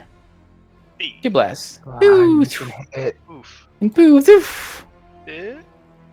As both shots, one flies past it, strikes into the water behind it. The next one comes flying forward, hits the pillar, but doesn't seem like it's a hard enough attack to break it, despite how many cracks there are. Poor snake boy. He's trying. He's rolling low. All right. As Persephone, you find yourself bolstered against the fear. No longer afraid of entering this room, which now seems to be filling with horrible, horrible creatures. Seeing some of her allies start to destroy these pillars, Persephone knows she's not strong enough to do that. I'm gonna try to keep those nasty creatures out of our way, as she's going to cast a tidal wave. Ooh. Should not be DC Oh, shit. 13. These DCs are broken. It's all good. We know. As where are you casting it at? I am gonna cast it. I'll Make it drag out my 1, line, but what I'm essentially doing is I want to sweep these. Oh God, roll 20. Fucking work with me today. Sweep the leg. The ones in the corner, I want to sweep them out of the room. Okay, that's fair. As that's amazing. Okay.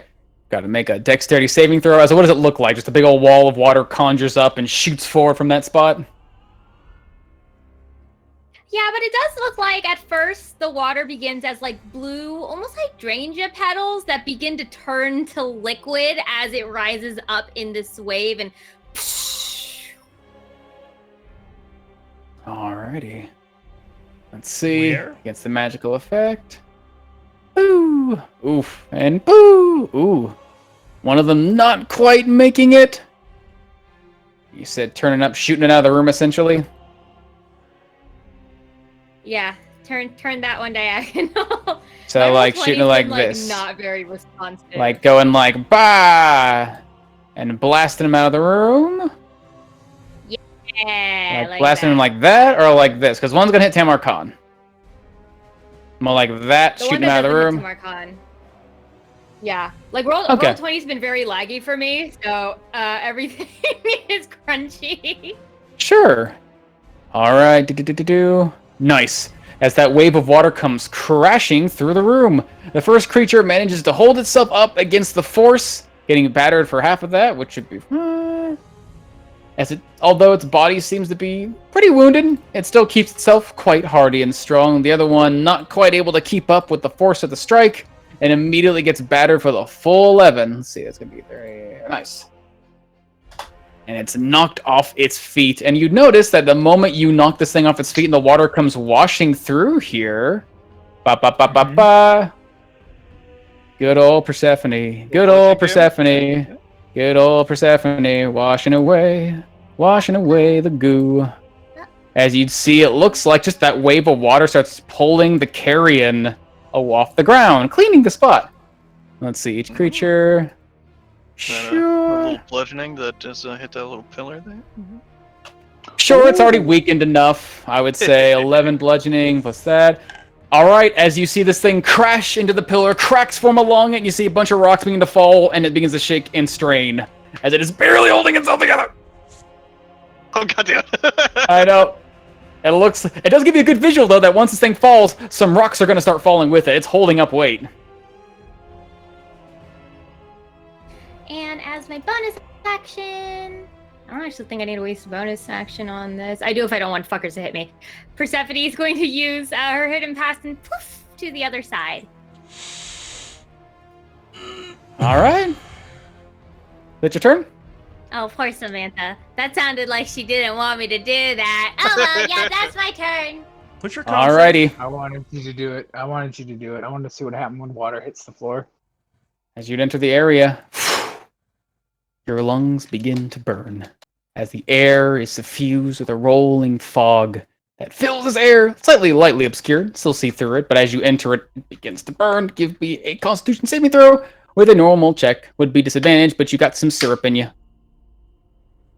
Friendship.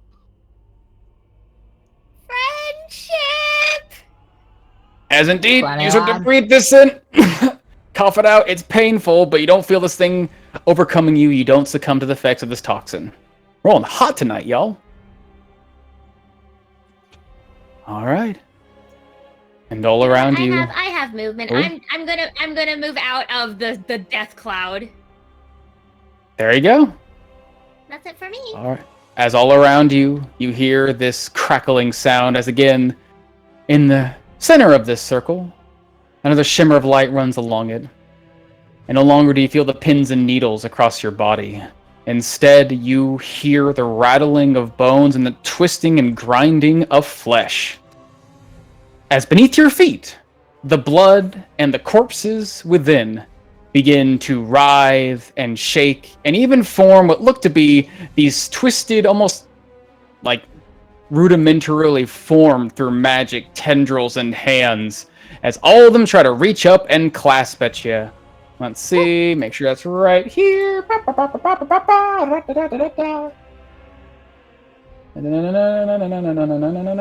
Nice. As I need everyone to give me a strength saving throw. Emercon's a big boy, so we get a little advantage. Ooh, Quildor. That's no Quildor. You don't do that, Quildor. 15. Everyone. Hopefully. Samantha friendship. Let's see. On that 15 gag. You said Quildor. You're actually fine, Persephone, because you're standing on nice, clean ground. Nice. All right, let's see. Corin. As we're also going to need Isael. We get one from Swift Warlow. No, I restarted Firefox because I was leaking memory. I'm Gotcha. leaving it now. Let's see. Ooh, Isael, strong boy. So Tala, I'm rolling for you, buddy. Rolling strength. I believe in you. Oh, shit. Oh. Oof. I don't think a zero is going to do that. Can it grapple the Titan Cobra? It certainly can. Okay. Strength save. Oh god, everything's slowing down. Wait. As all around, these hands from the ground, the corpses you're standing upon, even the blood itself seems to animate, reach up and makeshift hands and tendrils to grasp onto creatures. As, let's see, Persephone's fine out there. Quildor, with the power of friendship, almost losing it. Thankfully, keeping himself strong. Corin, with his immense strength, nothing seems to move him.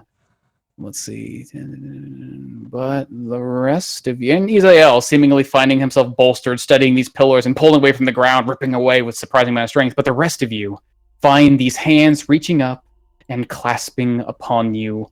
Tiny things that seem to completely coat your body. Even the larger creatures seem to be taking up more space. The larger surface area they cover, the more hands that seem to clasp upon them.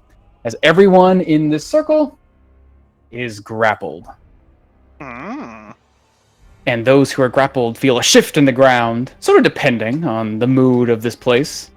You would find, let's see, Eeny, Meeny, Miny, Mo, Swift Hollow, Samantha, Tamarcon. Yep, Sithos, Samantha, and Tamarcon. This hands start to climb up your body, reaching your lower legs, and clinging to you quite tightly, as all of you are restrained for this duration. Big old Titan Cobra, as best his ability, suddenly gets pulled. You see these hands begin to drag, multiple, reaching up and pulling towards the next and the next, as they get moved 20 feet, making about here, and pulling about here, ripping him off of the creature and holding him back into place. Squishing him in front of his allies. Fortunately, it's not killing you guys, it's not crushing your bodies, but he does drag you through them forcefully. As for the duration, you guys are grappled, the rest of you restrained. Big Snake Boy, just normal grappled. People are gonna get shunted. Let's see. Alrighty. As seeing you fighting against him, this creature in front of you, Kulor, leans forward into you. Let us test the metal of this flesh. And it's at this point, Kulor, having ripped and seen this thing getting torn and burned, you can see the rips and tears in its body, the flesh moving inside of its wounds. Closer look, you can see it's quite different in color. Even inside, as some of the wounds begin to tear with its own movements, you see eyes staring up at you from within this creature's body. As that tail comes swinging towards you once more. Woof. 24. Yeah. All right. Yep. Pulling out the last of your magic to stop this thing's attack. And as you're using your giant feathered wing to deflect this thing's tail, its eyes blink, and in that moment, you catch its gaze again. All of the eyes, inside and outside of its body, gaze directly at you, as I need a wisdom saving throw.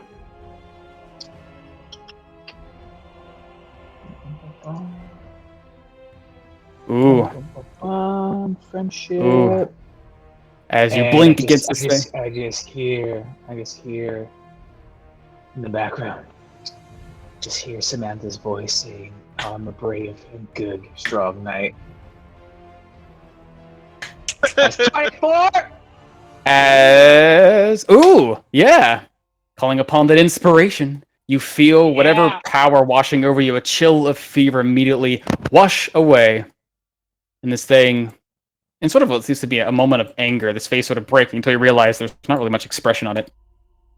And I will taste what lies within. And then you hear this terrible rip sound as the sliding flesh inside its body and its chest seems to tear. A sword is driven through this creature's body, looking from behind as if something impaled this thing and stuck the blade right out of its chest towards you, but you look behind it and there's nothing. The sword is coming from inside of its body, trying to stab out at you. Ka-chunk! Ooh! Catching into your shield. Boof! You can see the feathered shield almost break for a moment, this blade peering through it, almost reaching you, but stopped. But this creature does seem to rip and wound itself. How much AC do you have without your sword? Does sword give you AC? He has one. He has 28 right now. It does give you AC. You have 28. As I'm saying, barely avoided it. All right, as this thing's still held in place by you, Mr. Strong Man, comes down to you, Corin, no longer restrained. Once being held by a creature that was being crushed, but then the crusher was released. You're standing next to this creature, still in a very vulnerable state. Your friend Kulor is holding up against the creature, and your allies are being dragged and restrained to the south of the room. What do you do, little guy? I'm going to hold up a finger to this strange demonic creature. Just say, can you wait just a moment? Thanks. I'm going to take my shovel, and I'm going to strike this pillar. Hopefully the the burrowing nature of the shovel kind of helps a little bit, but Sure, I give advantage on that. This thing's designed to cut through stone. okay, excavator. Ooh, as you catch into the side, ripping into the stonework. As this thing takes a hearty blow, some of the light starts to fade from it. See, I'll do it again. All right. Ooh! As this thing crashes into the side, you can see just cracks run along the whole thing. This thing is, let's see, oh my god. Yeah, this thing is barely holding itself together. Barely. Can I burn the pillar? What's that? Can I burn the pillar? Go for it. Burn the pillar. It burns And the the guy. pillar down. As a wave of fire washes over, you see the cracks in this thing begin to glow bright, and then immediately the rocks Stone break. expands. And I'm gonna need you and little boy over here to give me some dexterity saving throws. This little boy. As the- Little boy takes 7 too, right? He certainly does. Let's see. Value. You take a little bit. He seems like it doesn't quite burn him as much, but still good. Dex save. Oop. You still got some friendship if you need it. No, I'm not a friend. No, he's not. He's not. Oh, that's right. I keep forgetting you're He's not a an friend. acquaintance. I've People only just treat got you so much friendly. friendship to go around, I'm sorry. As he's got to try and dodge it. Ooh, not making it as well. As you will take, what was it? Had you here. Once more. That was 5. There we are. 22 bludgeoning damage as rocks start rolling and falling down all around you. This creature next to you immediately gets crushed. And its body erupts. As I'm going to need a constitution saving throw, little corn. Born take half because he's raging. Oh, he does. Ooh, easy enough. This thing's body erupts, blasts you in the face with some nasty smelling stuff, as you'll take half of 9. Divided by 2, as you would take 4 times about 2 poison damage. As another pillar bites the dust. Yeah. I will. It's like difficult terrain to move out of the rubble. The rubble itself seems to be fine. It seems to be scattered after it falls. It's on the ground now. The difficult terrain is going to be all around you here. It seems like all the carrion has come alive and trying to walk through it. It's grasping at your feet. That should be fine. I'll move here. So that'll be my turn. Alrighty. As the moment you move there, let's see. Yeah. You can see this thing backed into the corner, immediately presses itself up against the wall with Quiller's hand still holding him still. His tail starts to writhe. It lifts itself up, and from this torn hole on its body, you can see that riveting. Now you can see it, Corin. Flesh writhing inside. You can see for a moment a flash of almost like a human face inside, followed by a wave of swirling scales as you hear this almost like a terrible like belch come out from inside this thing. A rasping word that tears through the air and fills, let's see, eeny, meeny, miny, mo, do. Yeah, I think it'd be you boys. Just enough. Oh, just you guys. I think, technically you. We'll say just you guys because you're closest. Tamarcon and Corin, I need each of you guys to give me a Constitution saving throw as this word ripples through your body. There is nothing challenging your mind or your form. You just feel something trying to tear away at just basically your flesh, trying to rip away the strength inside. But let's see, you're tough boys. Tough boys. Constitution saving throw, tough boys. I think you meant to say Clover, John. I was about to say, did you say Tabar? Like me? What? Oh, sorry. Kodor and Corin, sorry. What am I doing? The Constitution saving throw. That's it. Constitution saving throw. Hey. 27. Oh, as you certainly do it. Let's see. Perfect. As this rippling word cuts through you, Kuldor, holding on fast. You are a tough, strong boy, but Corin, feeling that wave hit you for some reason. So as it hits your body, it's almost like a poison in itself, but it's something else, something foul and magical. As you feel, for a moment, your senses are your own, your strength is your own, and then everything becomes dizzy and hazy. As you find yourself stunned until the end of this creature's next turn.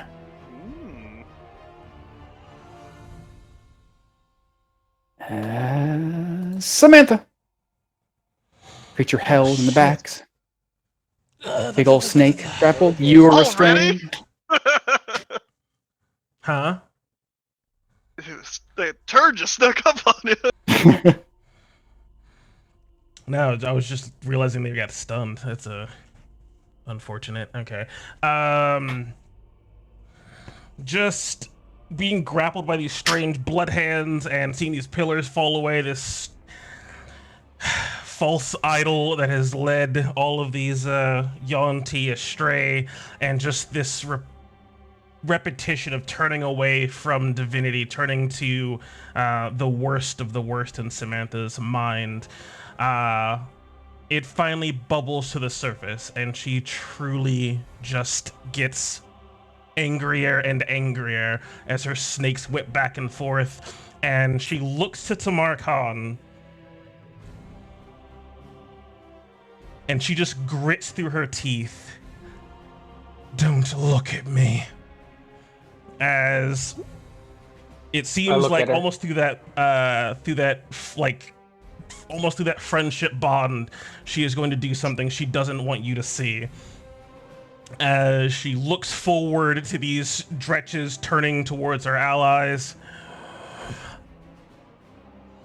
and she lets loose all of that anger and all of that spite and frustration out into a cone in front of her, channeling that malice into each one of them and trying to turn them to stone. Alrighty. Hmm. As these creatures gotta make beautiful little save. Fortunately, Tamar Khan's just outside the reach of your little cone, just on the edge of it. You gotta make some saves. Constitution gets flesh to stone. Let's see. If Persephone peeked around the corner to see what was going on, my face would be contorted much in the same way that it was in that dreamscape. Let's see. But Fail. and Fail. as all three creatures get washed over with a wave of magic, and you get this crackling sound as one of them tries to get up on its feet, the other one tries to step forward. It seems like their body is slowly but surely turning into stone as they are all restrained.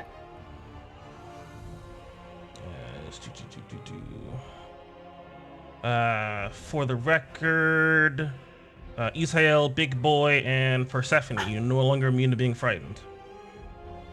Ooh. Oh god! Beans! Ruh-roh.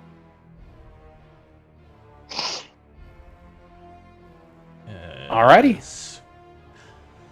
As I sort of feel myself come back to myself, but just sort of maintain that magic. Some of my snakes channeling that light towards them, but my face back to a more presentable state. Finish off that last damn pillar, would you? As a bonus action, 2 inspiration dice to you, Tamar Khan, to use a reaction to take an attack. Oh, I want to do a thing so bad. Can I grapple with that attack? To take the attack action? Let me Read the ability. It's so big. I want to do a thing so bad. It says reaction to take one of the following actions: attack, make one attack, cast a spell, cantrip, or dodge. Okay, you can grapple. Hey, as I reach out behind Samantha and try to grab on to the one that's sort of harrying behind her, get a grip on him. Give me that good old athletic check. Advantaggio. Oh God. Oh no, let's see. This creature, how dodgy am I? Friendship! Fuck you, friendship! Like, my big old monkey hand just grabs him by the behind the neck as I slowly start to lift him up off the ground. Obviously, I can't do that right now, but yeah, nice. As he's all grappled up. All right. Yes. That's it for me. Attack that My pillar! chances of success No! drastically. Okay. I'm just getting a weapon first. That's funny. Alrighty. So these creatures here, all these creatures trying to pull themselves up, dragging their claws against the ground. Let's see, it's the start of the turn for Flesh of Stone, is that correct? Let's find out together. Oh boy! Ba-ba-ba-ba-ba. At the end of each turn. So these guys spend their turns clawing at the ground. One of them's trying to get up, but its back is way too heavy, sitting up and thunking back on the ground. As they don't got nothing to do except for make saves, watching them slowly but surely transform into stone. But, although this one on the top starts to pull itself forward to see some of the stone actually cracking off its body. This one down here, turning further into stone. This one down here, also turning further into stone. These two down here seem to be just becoming statues bit by bit. This one up here, actually starting to fight it. But the one grappled by you, Tamar Khan, held in place with his large monkey paw wrapped around its midsection. It just grits its teeth and immediately starts lashing out at the arm around it as he's going to try and attack with a little advantage. Again, going recklessly despite the fact that you are in fact restrained, has no mind about it. But also, I'm shifted, and I'm a hunter. Oh, that's right. And when I take on certain forms, nothing can strike it with advantage around You're me. you're just using your thumb to like thumb war it. All right, claws coming at you, slicing as best they can. Thumb a is pair of teeth. attack away. Bah! Bah! Thumb is attack away. Bah! Thumb warring the demon. Just barely be able to Awesome. avoid that last bite, but still able to do it. Alrighty. As at the end of this creature's turn, you can see this thing holding onto you, Quill, or at least trying to hold on to you, battered away by the shield, looks to you, its eye flashes, not one more time, but instead you hear this terrible, another guttural sound escaping its broken, shifting body. You will know death. Try as much as you like to tear. This flesh is meant to break. Though I must say, the thrill of battle is returning to me. As that boom, you feel this pulse run through you. I need another wisdom saving throw.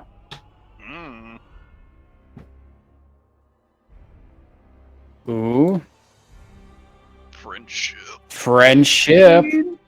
As this energy washes over you, and you feel again, able to resist the magic trying to take hold inside.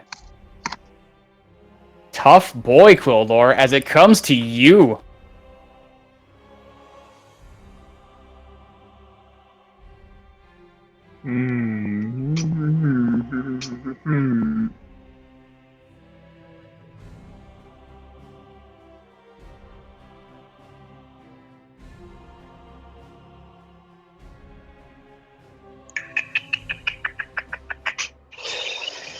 Harder, Daddy. Oh, I know. These people Couldn't put just him to can't death. kill pillars. I mean, I can get my sword. Cut him again. Did you sheath your sword? Did you drop it? I sheathed it. It's just an item interaction to sheath the sword. Yeah, one hand on Big Snake Boy, one arm with a shield around it, now fading away its Yeah. magic. I will. Yeah, sure. Why not? He's goading me. I'm wise. I'm fucking wise. Damn you, Stick it wisdom! in me.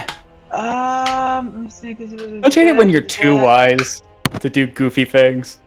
Oh no! And just sit there, and then Take that sword and sword. drive it deep into you me. know what? You know what? Fuck this asshole. You know you want to. I'm fucking carrying him.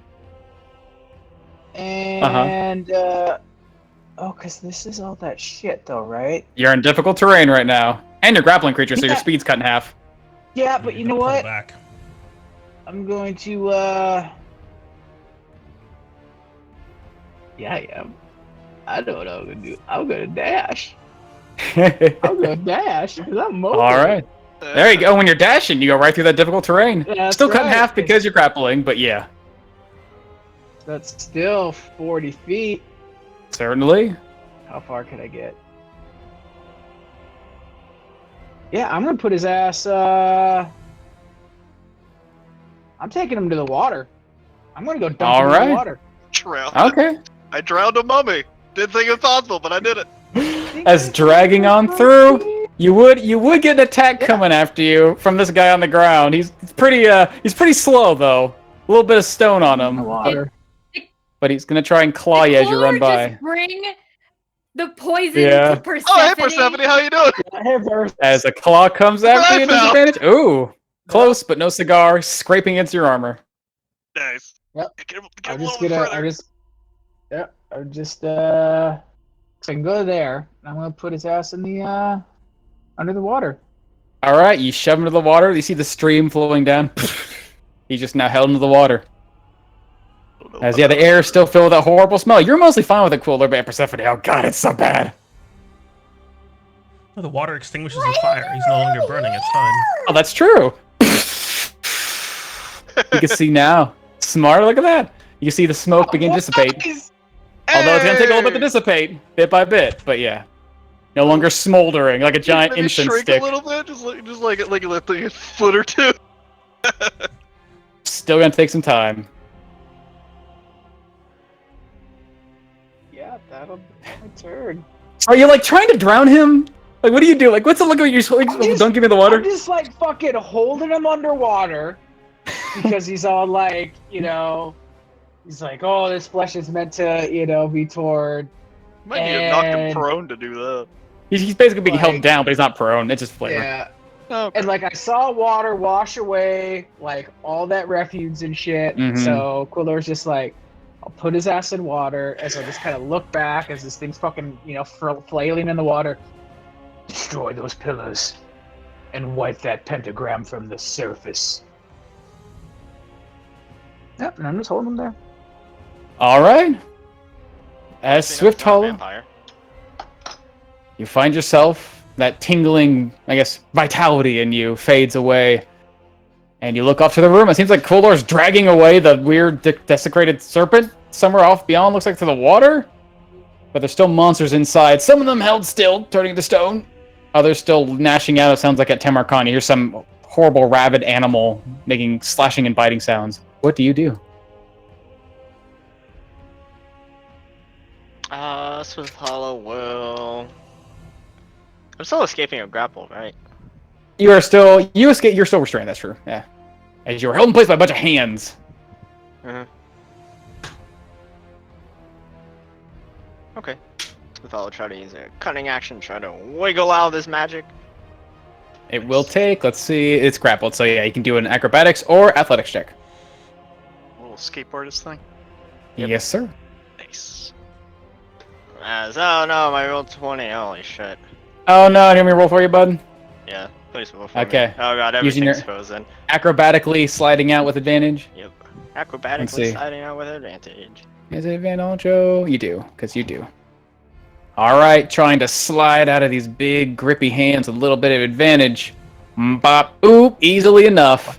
You twist and turn and pull, and suddenly you find a weak point in the blood, and you slide yourself out, as you are no longer restrained, but you are standing in difficult terrain. Literally couldn't fail. Too strong. That's true, yeah, you are a fucking rogue. Yep. Alright, Swift Hollow, free from your prison, staring off into the void.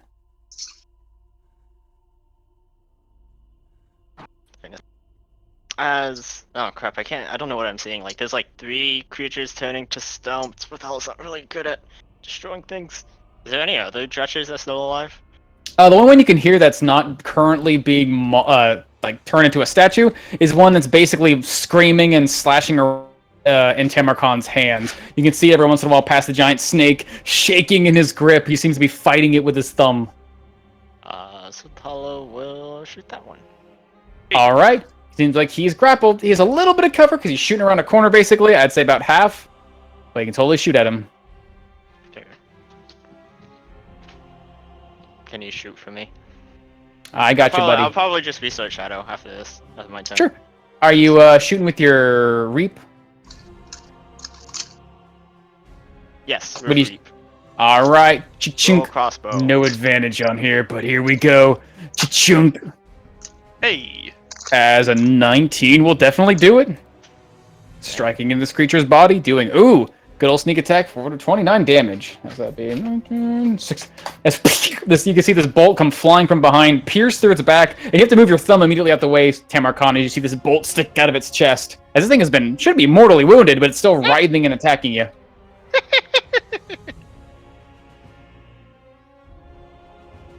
Is that it, Swifthollow? Step off of this weird. Is everywhere there's blood is difficult terrain, or just where the Yes. hand was? Everywhere where blood is, everywhere there's a mess. They're reaching up and Oh. catching on you. It's difficult terrain. Everything's alive. The hallway's Can alive with hands the be- sound of hands. How far away is walking out of the hallway? Walking out? Yeah. Like How walking many feet? back where you came? With Hollow can move, but 65 feet. 65 feet. Okay. As Swithhollow. Like walking into the room? No, just walking out the way we came. Oh yeah, walking 65 feet then. The hallway. Yeah. Okay. Yes. Yeah. I'll be Swithhollow then.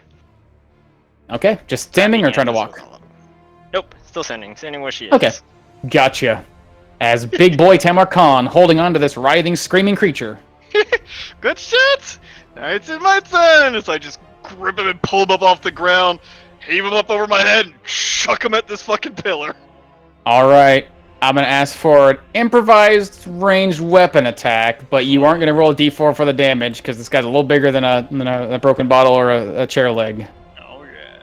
Straight dex check. But dex, there it is.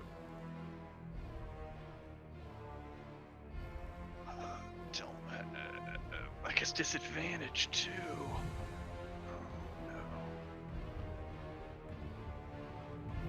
Oh, I want to do it. Hold on. Hold the fuck on. What does this spell say again? Do it. Do it. Use Zephyr striking the demon. It says a weapon attack. Doesn't say it's on a weapon. As I pick this creature up, wind starts to coil around its body, around my head as I lift him up over my head. It seems to pick up violently as I cast Zephyr Strike on the fucking guy's body, and I chuck him forward with advantage, canceling out with disadvantage. Alright, give me that attack roll. Hey, 23 to hit. As that'll do, throwing this thing flying through the air. At the pillar? Yes. Right in the fucking pillar. Flying forward as, let's see, yep. Doesn't matter how much damage it would roll. This thing goes flying and crashes. Actually, we'll roll damage for, let's see, you throw him 10 feet? It's almost 10 feet. We'll take the damage, half the damage you would do. Do big old boy, 2d6 plus your dex, which would be 5. Ooh, as he would take half the damage, smashing into this thing and falling prone to the ground, released from your grapple. There's an extra D8 from Zephyr Strike. Thank you very much. Uh-huh. There's an extra D4 for me being big. Thank you very much. As he'll take an additional 8 damage, Jesus. As his body gets fucking battered as he hits the ground hard, and the pillar above him comes crashing down. Yeah, drop them Thank you, Key. rocks. Jesus, They're one all second, get rid of Does that. he So have they, disadvantage because They he's have prone? disadvantage. Oh yeah, as these things are gonna come. I don't think he can even survive that. You guys are here. Yep, rocks come falling down on top of you, Tamarcon as well. And no, 5-foot radius. No, it's right here. Yep, these guys here. These guys here. You're a little too far away. These two here. Is the other guy too far away? That guy on the ground's too far away. That guy, it's 5-foot radius around. Okay, so these guys come crashing down. That's rocks falling down. That guy's definitely not gonna survive. But what about this boy here? How are you looking? Ooh, probably not, but we're going to give it a shot anyway. He's restrained, so he has disadvantage on the save. He's got... No, it's not magic at all. Let's see what he does. Ooh, not great, y'all. Not great at all. As the rocks immediately begin to fall down from the ceiling as the pillar shatters. You see a flash of light run along it and then fade immediately. As... God damn, these guys are rolling hot. These two get immediately crushed beneath a pile of rocks, but as their bodies are flattened here, one of them even crack like stonework. Their bodies seem to erupt into a puff of horrible, noxious gas, which I think both you'd be in range of, Mr. Tamarkern. Two con saves with it. Well, I guess normal. Advantage. It's still poison. You just have advantage on. You have advantage and you have resistance. Okay, so the disadvantage is just from the mummy guy, not. It seems like when the mummy's burning like a giant incense stick. Yeah, it's pretty hard to resist. All right, ooh. All right, as these two puffs of horrible, noxious gas fill the air, you would take a total of about 4 damage. Be 5 by 2, 2 would be 2, and then 4. Ticking away as these creatures are reduced to piles of rubble in the ground, mixing in with the carrion once before. It just seems Okay, like a little bit of my hair starts to wilt and dry up and crack and fall off as I wheel my body back around. I let them go as I just bash into the side of the pillar that's in between me and Samantha. And try to get away when you can! As I just crack into it once. Crack! As that'll crack on in. Cracking in pretty heartily, and a little death strike. Crunching on in for another 6. Ooh, so 20 in total. Ooh, solid 20 damage. Again, you crack into the side of this thing. You almost get halfway through it, and you see the cracks begin to spread the rest of the way. Maybe an attack like that and be a little more oomph into it. You might be able to bring this thing down. As I know I can't bring it down immediately. Well, maybe, but I'm not going to do that to Samantha. As, I grab Samantha. Yeah, great pillar. Yeah, I take that shit. As, sure, Tamar wheels back his body in a fighting stance as he looks over at Samantha. Sort of you alright? Yeah, you see her sort of bring up her stick and try to shield her her upper body as best she can. As he just sort of tosses his bar up in the air, brings his 2 fists back, and just pounds once and pounds twice into the side of this pillar with a little bit of flurry of blows, striking on in with the best he can. Hope he can knock it down. Maybe not. Let's see. Let's see. Ooh, that'll connect, and that'll connect. Give me them damage rolls. You're a big boy. Yes. Don't have any real way of doing more damage, so here. Got them D4s. 9 and 11. As 2 blows strike into this thing, doing about the same, close amount of same damage you do with that single strike with the bar. It seems like this thing is barely holding itself together. Over half of the thing has been cracked and broken, but cracks from the whole thing. Another strike like that, like another single solid blow like that, you think this thing's coming down. C'est Vidma! As Tamar reaches up and just grabs the bar he threw up in the air, and that's his turn. All right. Big ol' snake. As you feel the magic fade from you, again, from the depths of this place, you hear that terrible chanting in your mind. Give me a charisma saving throw. Samantha and Swift Holly, you are no longer immune to fear. Mm-hmm. Oh, poor giant snake, immediately feeling that bolstered energy run through its body, pulled away, still grappled by this force, and immediately hearing that rumbling in its mind, this creature is frightened. This room is a place it is frightened of, and it does not want to move deeper inside. Also, it's held in place, which is kind of unfortunate for it. What do you do, Big Snake? It pushes itself beyond its limits and just tries to slide its head down as fast and as quickly as it can to crunch and rip the bottom section of the pillar, trying to wrench it free as it's reached his 10 feet for his bite attacks. Yeah, it is. Nice. Chomp it. Give me that bite. As With it's like, disadvantage, because he's a little scared. yeah, he's desperately trying to slither away, but he's all grappled up, and you can hear me just rapidly talking to it in I guess, parcel tongue or snake or whatever. And you see this, you see the snake shaking its head to Marcon and shaking its head over and over again before it finally relents and tries to lash out. Which does it have to click it twice? I forget how fucking monster shit works on. It should 120. have a toggle on it. No That's toggle? There's a toggle. Somehow Use your You toggle. have to turn on the Toggle, there we I go. always have toggles on. Some of you turn them off like know. monsters. Yeah, I just love always toggle. roll both, just all the time. Always roll both. All right. 23. Giant snake. Ooh. More than enough. Biting the bottom of this pillar and ripping it aside as the whole thing comes crashing down. I need Tamar Khan and Samantha to give me some dexterity saving throws. Fortunately, the snake's got a long ass head. It bites and rips and gets out of the way. Good thing with all reach. These are obviously And we're magical rocks. We're both making with disadvantage. You are restrained, so it would be disadvantage. And unfortunately, it does use the magic of gravity, but such things do not count as magic for beautiful WotC reasons. The rocks had magic on them, therefore they are magic. I cast light on the rock. Gravity is magic. We do know this. Alrighty. Oh, Here comes Tamar Khan. hey, nice. That's gonna be an interesting explanation. Let's see. Tamar just brings his bar up over his head and just That's not spins right. it on the top I of roll his head it. like a little dooley whopper Wow. on the little fat cap. The one time it rolled low. As rocks come crashing down above you. Raise your defenses, try to block most of them. Tamar Khan able to block them all away. Looks like Samantha takes 19 bludgeoning damage. Just come crashing down. Painful, but you're able to hold yourself up against them enough, not being crushed beneath them so easily as the creatures. Ready for myself and just focusing on that malice and that anger I have for this whole place.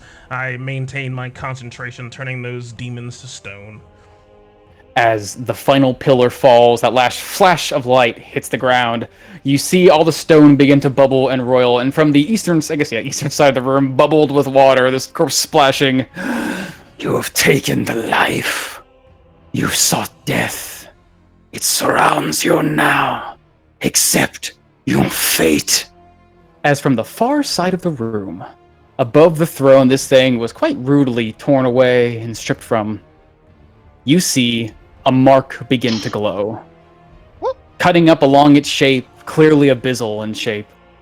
It fills a large 10-foot sized space, cutting up like a terrible symbol, almost like that of like a twisted-looking spider, long appendages curling up in different directions, almost perfectly equal and yet perfectly disproportionate on all sides. And as it flashes into life, the whole room fills with this dim but very familiar, painful red light. As I'm gonna need Big Snake Boy, Samantha, Tamarcon, Corin, and all of these and also little Ezael down here, and all these motherfuckers to give me some Constitution saving throws.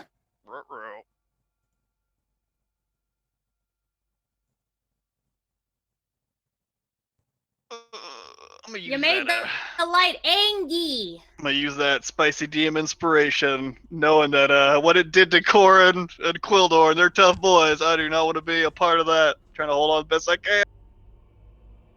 Ooh. Ooh, good. No, balls, no, that's not great. Oh boy. 19 for 15. Samantha, 15. As the light fills the room, you feel this immense tugging and terrible pain rushing through you. Quildor and Cora, and last time you came here, this pain was surprising. It wrapped around your whole body. You just simply had to withstand it. Now, knowing it true and feeling it, now seeing its source, you find yourself able to bolster yourself against it to the best of your ability. But even so, this power tears through you. As each of you will take a total, where you are, there you are. Oh boy. Ooh, 57 necrotic damage, or half as much on a success. Jesus. Mm-hmm. Cheese and rice. Take 54. Did you make it, little guy? You did make it. I'm proud of you. That still fucking hurts, though. 23, 23.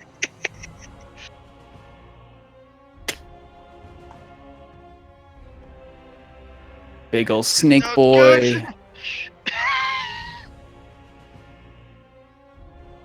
Ooh, he fails. He takes 57.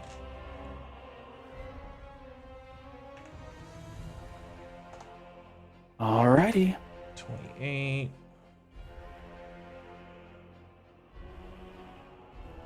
That's with that. Taken there. You guys too. Let's see how many you get fucked. Actually, yep, you're fine. They're gonna fucking fuck you up real bad, y'all. Bah. You make it. You're fine. You. That's Dex. Don't do that. That. Oh, you don't make it. As these creatures down here, one turning into stone immediately gets wrapped in this light. Its body writhes in horrible pain before suddenly it seems like the life gets pulled out of it. And as it's pulled out, it seems to be followed by a drenching veil of smoke. I think technically the only creature in range to get hit by it would be Quildor. Give me a Constitution saving throw, as this creature down here is being completely soaked dry. Easily enough making it, taking half of that. 2 poison damage. This creature up here makes half. Takes something there. Nice. Is that Oh, the end no. of the turn? I lose my Zephyr Strike. Oh no! As Titan Cobra, you got a little bit of turn left. You are grappled. You already took your damage for this for it appearing, so you're fine there. I think that's all you got. Yes, and so. All right. Persephone, seeing this red light flash into this room, you look inside. It almost hurts to look at. I guess you can probably see the symbol in there. You certainly can, glowing above the throne. You see your friends, even the creatures you were fighting once before, writhing in pain inside of here. As the magic in this room is not yet dead. Oh no, we can't have that. Just looking at between the water and then between the glyph. I really wanted to clean up that room. That seems a little more important though. As she's going to block the light with some wall of stone. All right. Just what are you doing? Describe what you're doing.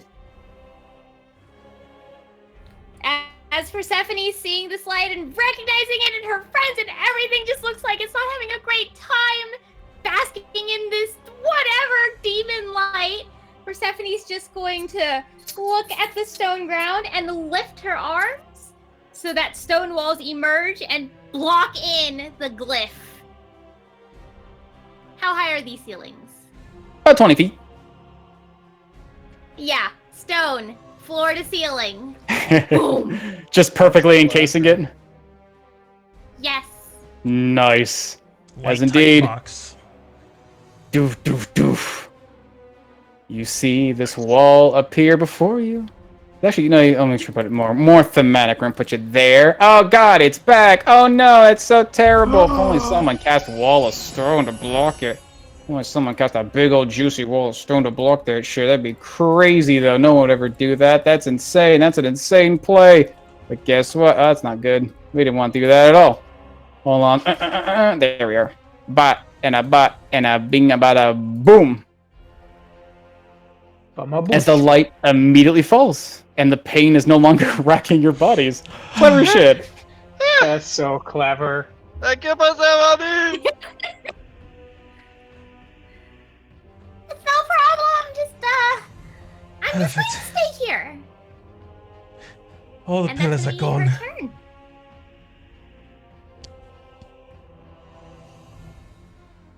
Alrighty.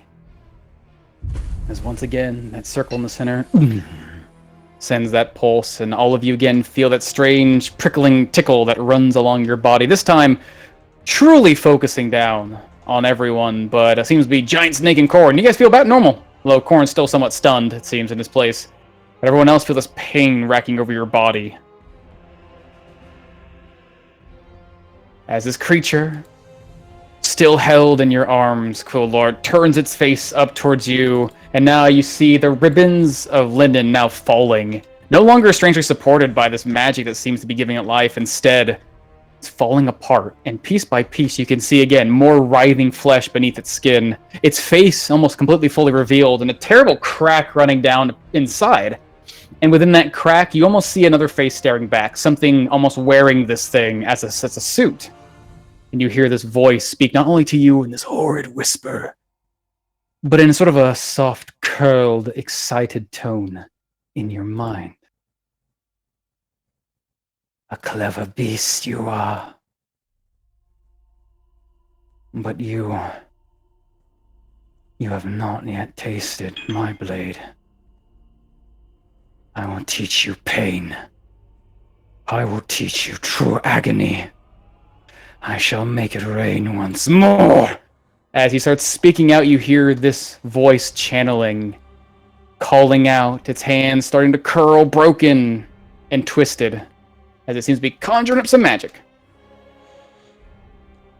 We will not have any of that, as I will reach out, getting my bearings, losing concentration on flesh to stone, but able to see with that red light sealed away by Persephone's wall of stone, and seeing that contortion of fingers, I will burn a spell slot and cast it at a 5th level. Alright, you feel your magic contesting with this creature's force. I'm gonna need a charisma check. Let's see, you got friendship on your side though. Power of friendship.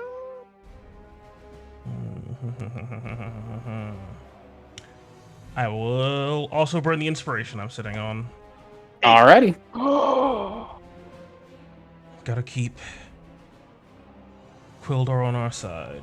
That's all. I almost clicked the saving throw thing. Where the fuck is it? It's the button. Yeah. 15. Ooh. Hey! Everything that's not a ninth as level you spell. feel this magic contesting you, and you fight stronger. It almost takes over until that magic from Tamarkan grants you just enough oomph, maybe just a more so, to catch onto its magic and rend it away.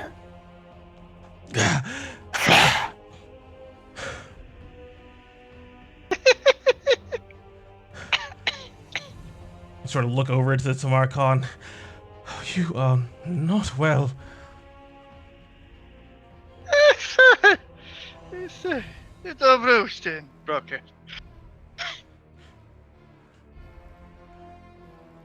Hang in there, friend.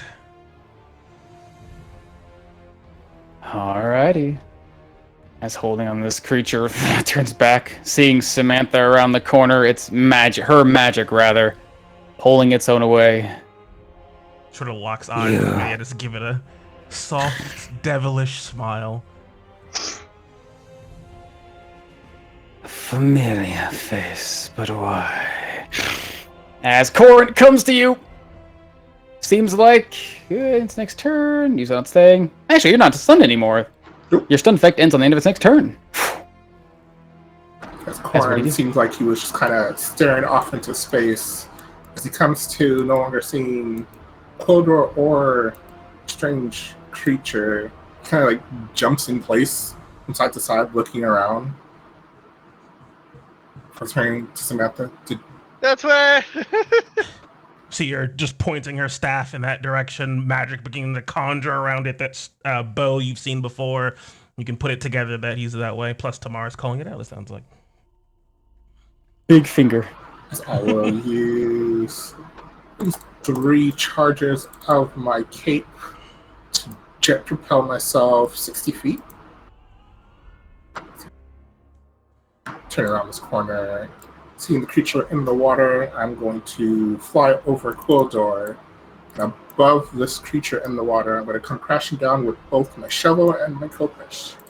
Recklessly. Uh-oh. One sec. Uh-oh. Oh no, Frozen Omen.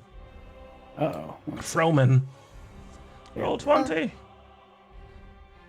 Some reason. Fro Yeoman. Ooh, that looks cool. I shouldn't look that way. One sec. Oh no. You broke it with your cool flying moves. Oof. Flew too Cut that fast. out. You, Too fast. Broke the Oh, omen there. players. You went That's too faster good. than the engine could process and have clipped into the wall. There we go. You did Sonic.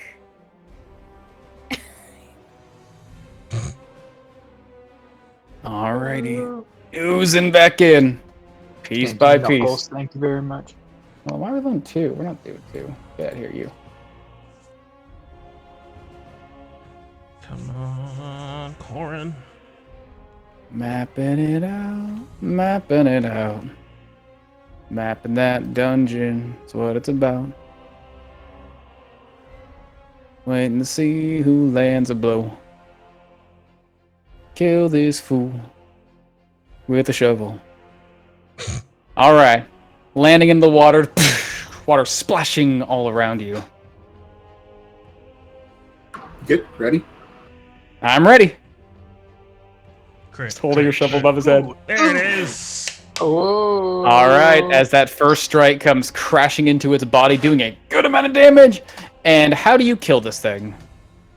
Okay, as I'm just flying up in the air, just let gravity take me down as I will crash into the strange hole that it suddenly had. Which I use both my utensils like chopsticks and just kind of pry him apart completely, or her apart completely. As you stab down into this gaping hole where you feel your shovel actually moving as something rides inside, its body seems to snap almost completely in half before falling hard to the ground.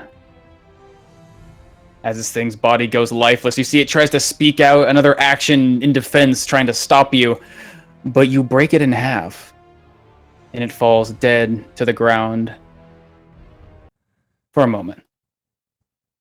And that movement does not stop inside of its body. And although the mouth goes still, the flesh now thinning, you hear this Similar voice that Quilder heard in his mind, now echoing all throughout. That hurt. It's been some time since something's hurt me. I've lived so long inside that thing. It let me in so long ago. It let all of us in. Such a wonderful creature, the Yanti. Calling out into the void, into the abyss, for gifts from their mother, but finding nothing. No love. But we found them. We gave them their gifts. So long as they fed us. So long as they fed the pit. And you see sticking out very close to you guys a blade ripping through one half of its body. And they gave, and we took, and took. Another blade sticks out of its back. Until they left nothing. They raised their gods. We let them. Let them rise. Let them fall. Let them raise and fall 1,000,000 gods. We'll watch them die. So long as the pit is fed. So long as we are fed. We are satisfied. As more and more blades begin to peek out of this thing's body, using it almost like, again, it looks like something's impaling straight through it, but there's nothing on the other side. They're all coming from within. And finally, with this terrible tearing motion, all blades swivel around this thing's body, and impossibly so, just enough to maybe push the edge a little bit back, a little bit big. Something crawls out of this thing's desiccated, dried out husk of a form, carving itself free of its torn and terrible skin. And writhing impossibly so, much larger than the space it once encompassed, is something that looks like a Yanti. A tall, winding woman with a serpentine tail that now dips into the water around you, blood spilling inside. And from each of its hands, a pair of blades. But not one pair of hands. 3 in total, writhing up its length, as each one glimmers and glitters with a combination of both blood from a near strike from its own form, and from the water that seems to surround it. As you find yourselves facing off against a strange-looking creature that I'd say, with your big-ass arcana, Samantha, you would immediately recognize as being a demon. Something from the pits of the abyss, having found itself a host in this world, and swallowed its life. As what do you do, Corin? I'm gonna look down at what was the previous creature and at this creature now, just to ask her, how did you fit in that? That's my turn. I guess I try to burn her. I don't know if I'll work. We're kind of in water, but I'm a burner. You used your bonus action to fly, didn't you? I did, so I just asked a question. I demand an answer. Can I burn her? Can I burn you? Yeah, that's my turn. All right. As the moment you land next to it, its eyes turn back to you, staring down quite angrily. You don't see its lips move. Instead, you hear this voice pick up in your mind, although it does seem to ping to all the others in the room demandingly. You're too small a vessel. But your allies, they may make a proper demonstration. As from behind, that tail immediately whips out at you, my friend. Trying to snag onto you. Push it down. 24. Yep, okay. All right. Whoosh, once again, wrapped up by this tail, held in place and restrained. Alrighty. As Samantha, seeing the creature, a Yanti, disheveled and broken, fall into the water and rising from within, a demon that seems to have taken hold of its soul. What do you do? Mixture of emotions there.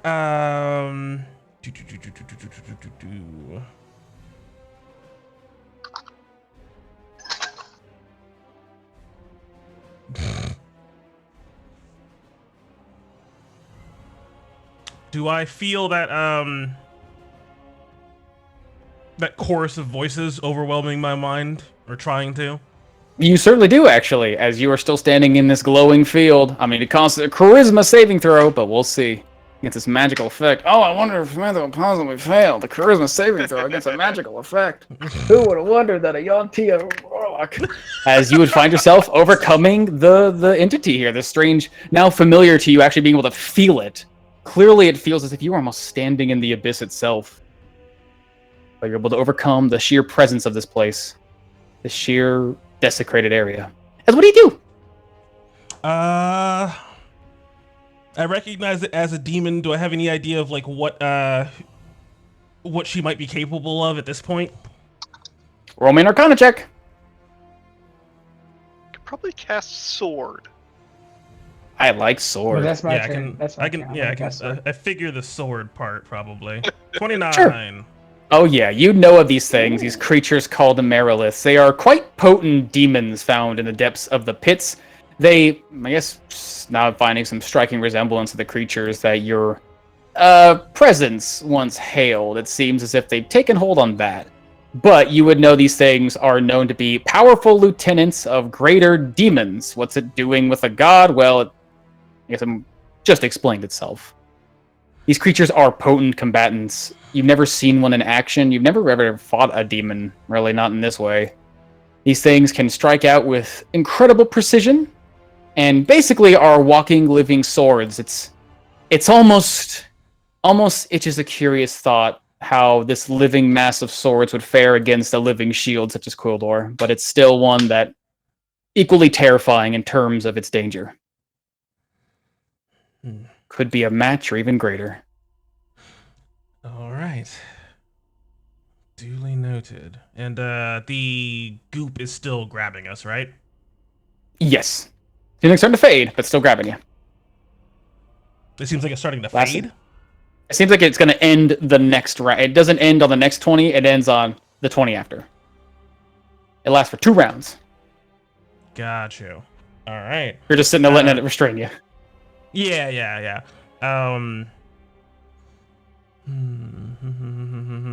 Okay.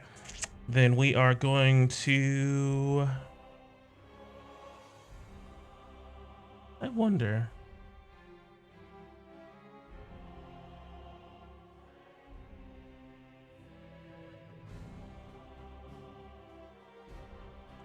That might work. My DC's high enough.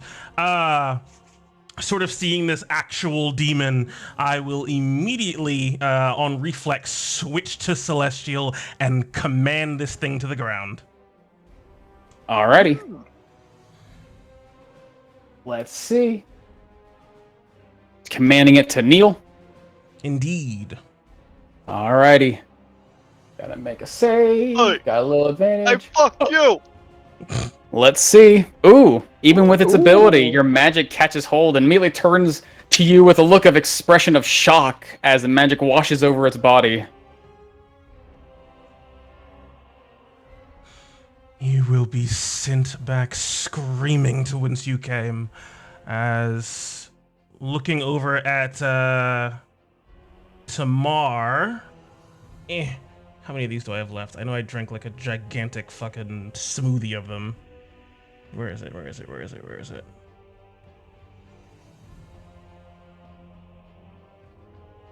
I'm sorry, my collection is in the way.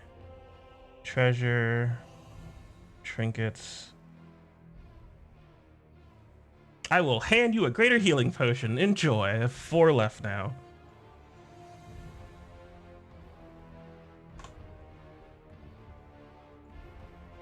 Can I take that from him as part of his item interaction? Sure. Okay. I take the potion. Thank you. Potion god. Oh, wait. Now it's in my hand. Need all my hands. And my mouth. What? But I don't remember. Where did we fall? Can I hold stuff with my feet when I'm transformed? You can climb with your feet. You can't Can't hold stuff. hold stuff, I don't think. I'm out of hold things. I can't feed it to you. I'll figure something out. I take the potion from her. Okay. And Bonus action, inspire Quildor. Stand fast, Shield of Zamaria. We'll need you more than ever. As there you go. Enjoy another D8. That's it for me. Alrighty. As this thing body starts to lower to the ground. Not yet. As immediately you see two blades twist around its wrists and swing in two different directions. As one blade's coming at Korn and one blade's going at Quildor. As it's going to make 2 attacks.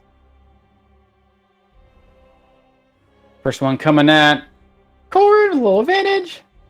Whoosh. Ooh.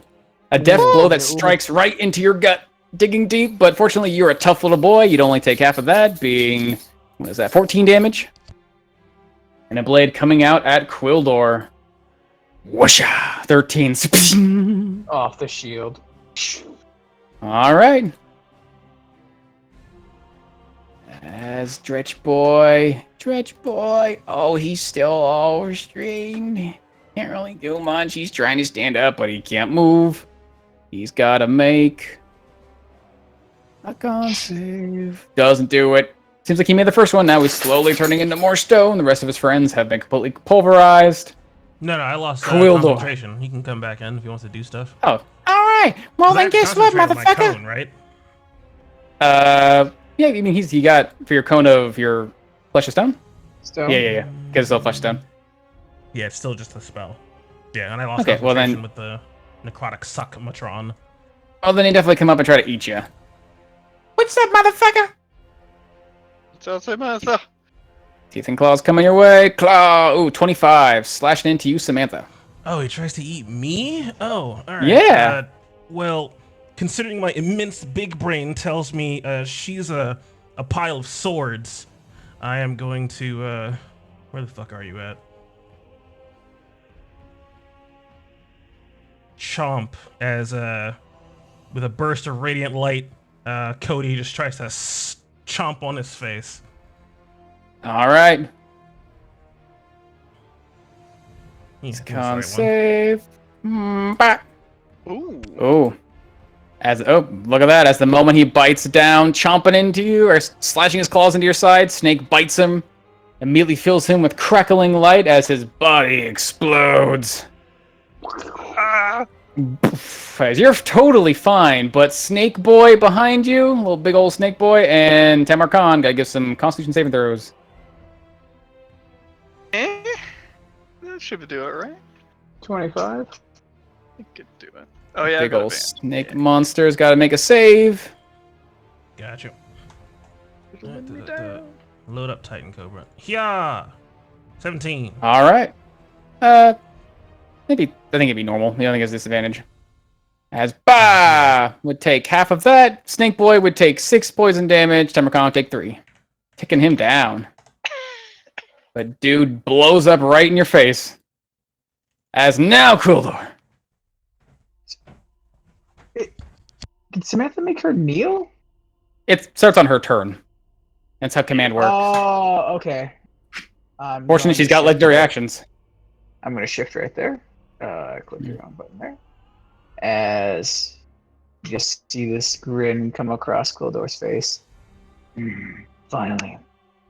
Something that will actually bleed when I cut it. As you just see the spark of that sword brighten. I'm going into my fighting spirit.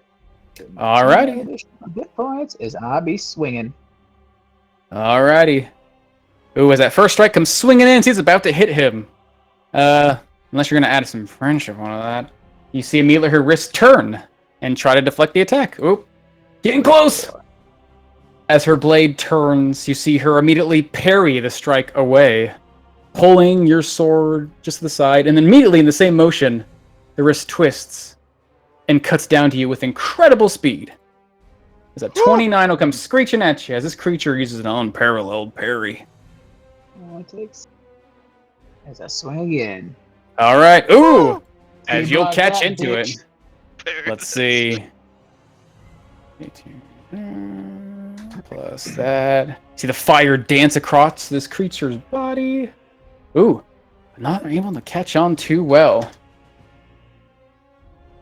Swing again. Ooh, look at you. Damn. Catching on hot with these deft blows, cutting into this creature's form. Quite hardy, but you're quite prepared for this fight. You are ready to cut into an opponent. And again, fire not really digging too deep.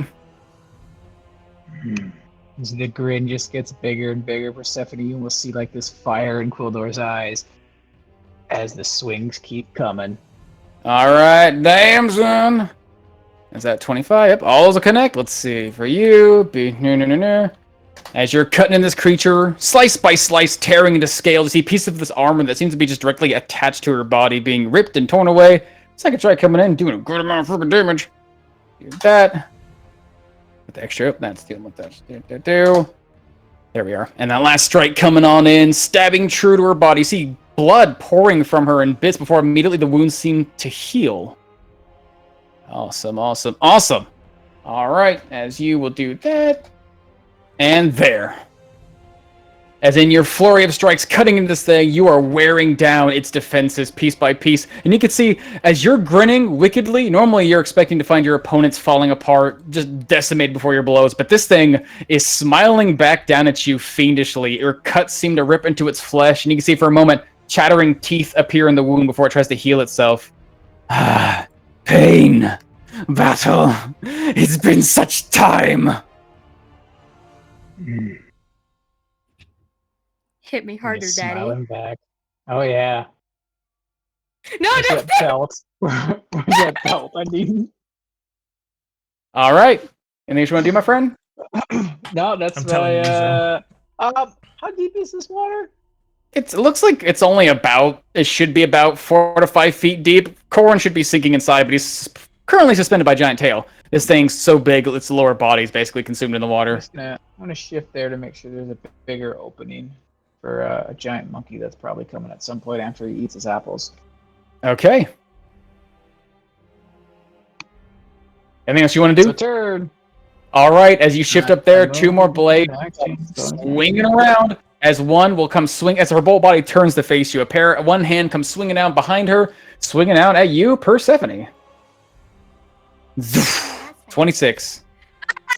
That actually hits me. Slicing into your form. I need a Constitution saving throw, my friend. Oh, that's bad. Uh-oh. That's not good. Don't drop that one, Persephone. Don't do that. Yeah. Okay, let's see. I have advantage because I'm a warcaster. You can also just Okay, succeed good. if you eat your armor flower from Sotala. There's 4 chargers. Yeah, Right. but she should be good. She's got a 10. Word to the wise: Yeah. get away Yeah. from the boss. As a second strike Yeah. swinging on with the turn of her body comes swinging up at you, Quillor. Washa! 22. Getting He's off close. your shield. Initiative could be rolled? Not that. Nope, you're still on your initiative. Alrighty. Swift Hollow. Still in the room, you find this light still persists soft and gentle. What was once a horrible, apparently painful, blinding light came from the north has now been sealed away by Persephone's magic. However, it seems as if something has torn itself out of the body of the creature inside of that weird, twisted Yonti and is now attacking your allies.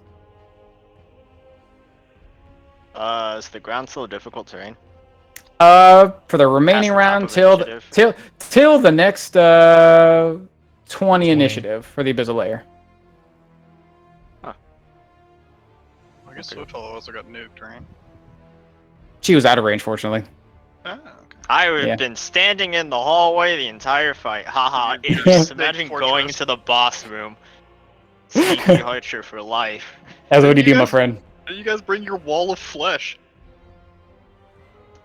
Yeah, it's just been hiding behind the snake. Thank you, snake. Very cool. As long as we check something. As with Hollow Wheel, use a bonus action to dash.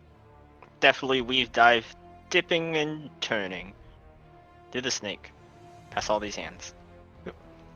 Seeming to, in more ways than one, seems to just be jumping and hopping, not really letting her feet touch the ground long, not letting these hands grab out at her. As with her cunning action, she will dash And as she's doing so, she reaches into her shadowy tool belt.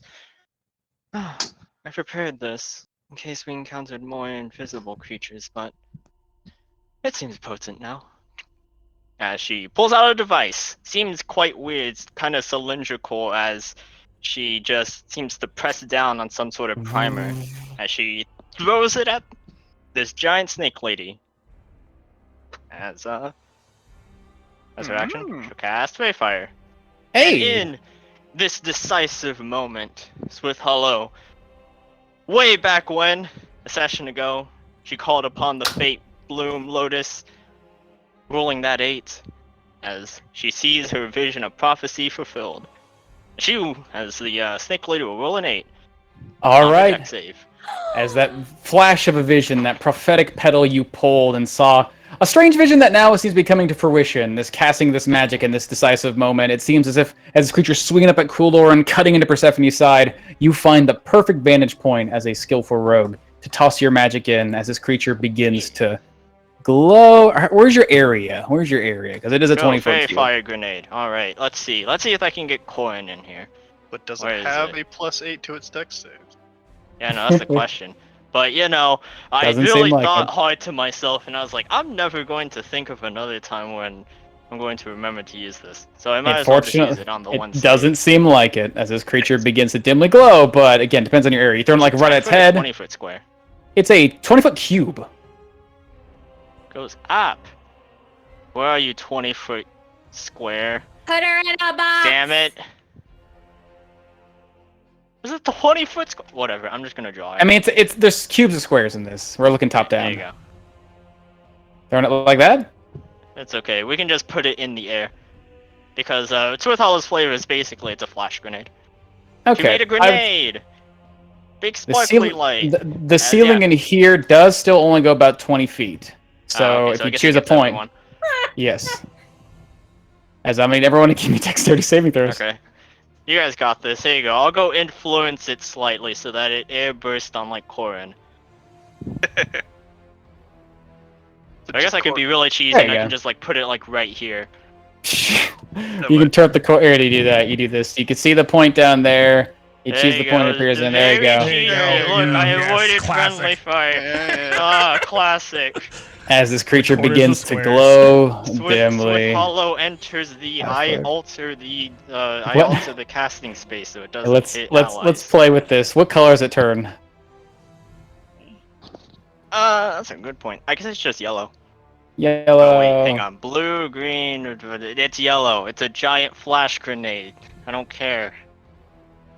Alrighty. Giant Oh, flash goes grenade. off Oh and god, why does it look like that? artificially It's so weird. Yeah, I know. My token got corrupted. That's okay. I fixed it. Yo, wow. I'm yellow. Ow, no. Alright. Anything else you want to do, Swift Hollow? You'll light this thing up. Lit up like Nice. a Christmas tree. And a couple of us. Yes, I can actually. did we- No, you're fine, Persephone. How much movement do I have left? He cheesed Did I it. just run out? Oh, I could. I totally could. Oh, I totally could. Oh, tough. Oh, I totally could because of the one property I have. Tough. What did you do, my beautiful friend? But there's a giant snake in the way. It's okay. Swithal will resign herself to sitting back here. Alrighty. As, she pulls out the hand cannon. The big guns. Hand cannon going live. Okay. Pulls out Squall. As That's a turn. Tamar come. Seems like the way's been mostly open. Rocks in front of you, but not really a trouble for someone with big legs like you. Your enemy slowly falling to the ground, slicing out at your allies. Got Corn all tied up in the corner, but now glowing brightly. What do you do? Still all restrainified though, right? That's true. As Samantha reaches up, hands me a potion, I pop the cork, chug it down my gullet. How much am I healing for? 0, +4. as the portion falls down 0, your body because- and you still don't get healed, as Yeah. established earlier. That's Hodor. I thought it was because of the lair or That's it, whatever. isn't it? Yeah, there's still stuff going on in here. Still in the big old red room. As I chug the potion, That didn't seem to work. It's alright. As I lean down, reach my big old hand out, and grab my bow. It's on the ground out in front of me, and drag it up as I'm sort of kicking at these things around me. String up an arrow. Look at that!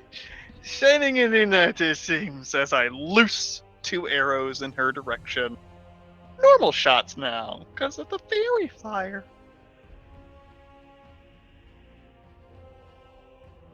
26 to hit. As that'll definitely connect, flying through the air. Sinking in, doing, getting a little sneak attack, doing level, 17 damage. 17. As the Nice. second arrow, actually the first shot also, little key infused in that arrow. Sunk. Another 5 damage on that. Ooh. And then one more shot, going in. Oh, God. 29 hit. Shunk. Ooh, Catching the another other side. 19. Mama.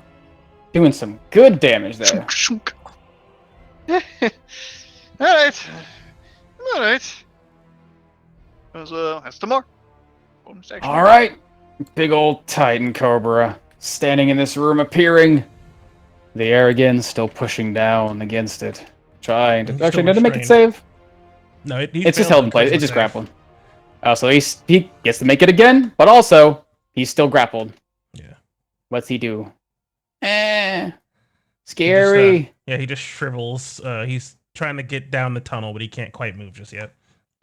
All right. Oh, Yeah. shove He's us. Shove us, snake boy. as you say.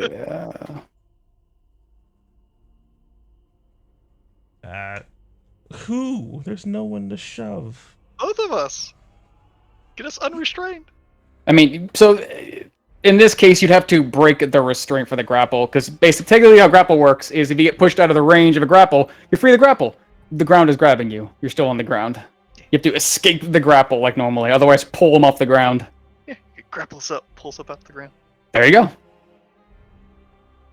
He's one attack to bite you and pull you off the ground. He's big. He's trying to run away with us, I suppose. He only has one attack. I don't know. I don't know how much command you have over One him, attack. so that Yeah, might he be is- too much of like him being a smart snake. Just tell him, hey, he follows all of your commands. So you can go pull him off the ground. He goes, okay. Yeah. So he'll just gently reach down and try to pluck me off the ground. Yeah. All right, I'm gonna need an athletics check because I'm gonna say you're trying to fight against the force of the ground holding on to you. You're being pulled in, two sides. The ground wants to grab you, and Snake wants to grab you. Give me that good old strength check or athletics check, For whatever me, you got. Titan Cobra. As easily enough, ripping up the ground, these hands clasping onto you, thinning and fading, and then breaking off your feet as you're lifted off the ground.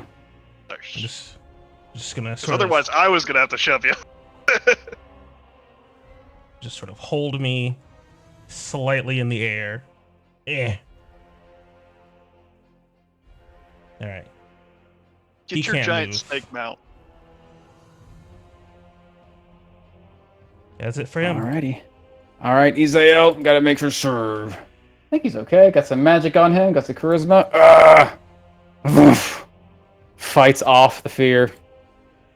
No longer bolstered by bravery, but seeing an enemy held in place. You desecrated thing. You do not belong here. Leave this place. As he's gonna try and shoot some magic right at this bad boy, pouring out a big old beautiful guiding bolt. Little bit of advantage. Certainly. Stacking the advantages. Ooh. Stuff was flying forward, this thing's blades, although closer to the ground, twists and cuts the bolt into pieces as it flies and scatters against the wall. Poor Izael. I'm trying, Mama. I'm trying so hard. Sacrifice game. Go back to the acid pit. As, on her turn, finally pulling to the ground, the tail coiling. I do not kneel for gods. As immediately splashes down to the water, tail still clinging onto you, Corrin. That's all she can do. As Persephone, nursing a wound at your side, feeling your magic being tested against this thing's blades, what do you do?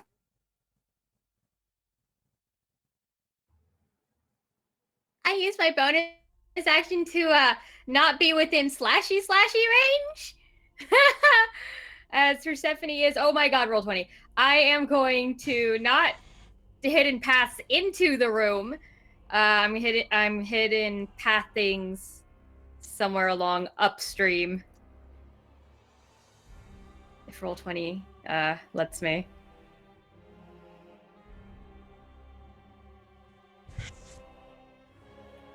Spoiler alert, it is not letting me. I went to drag my token and it dragged the whole fucking map. Uh-oh. It is having a conniption. Okay, so where are you going? Roll 20. Can you see my pings? I'm going there. I'm Okay. going, yes, Like I saw that blue ping from Coldor. That's it. That's where I'm going. Okay. Reappearing and disappearing right over here. Landing in some water. Comes up to your chest. You're a little short girl, but it's not enough to actually like slow you down or anything. There's just moving water. Are you flying? I can fly. Okay. Yeah. You fly in the air above the water. Yeah, I'm gonna fly over the water. Yeah. I hit and pass over there. I'm flying above the water, and then I'm going to Thorn Whipper. What is she? Is she prone right now? She is Is that certainly her prone. status while she's Although you going? are more than 5 feet away, so I think it technically be a disadvantage. I think that works. It's a melee spell attack. It's a. I know, but you have to be within It's a 5 feet, melee. right? I know what I'm saying. That's how prone work. Prone, all attacks against you have advantage within 5 feet. Otherwise, attack is disadvantage. But she's fairy fired, so Otherwise. it's normal. So have fun, That's I guess. true. So She's it's normal. glowing. There you go. Give me that whip. Give me the whip. Ooh, that's a I whip right forgo there. the damage and grapple her, so this bitch don't move. Nice. Alrighty. Wrapped up in your vine, constrained in her place, and glowing quite brightly. Now she can't stand up. Mhm. So there is so, Oof. and that's my turn. Alright, as she's on the ground, wrapped up with your vine. Pray. Piece by piece. Piece by piece, I'll take you apart. As the tail tightens around you, Corin, and her blades seem to swing around in the air, and she catches down. And they seem to catch on something, some fabric, as there's a sudden tear, and space around her distorts. And Cerestis and Corin both vanish from her space. As this creature teleports a considerable distance. I'll miss you. Down Where did she go? Farther than you can see. Down here. You could definitely see some soft glowing. Some fairy fire glow, a soft golden lantern glow from the far distance. She's down the way. Guys, I think I'm being kidnapped. Can someone my age be kidnapped?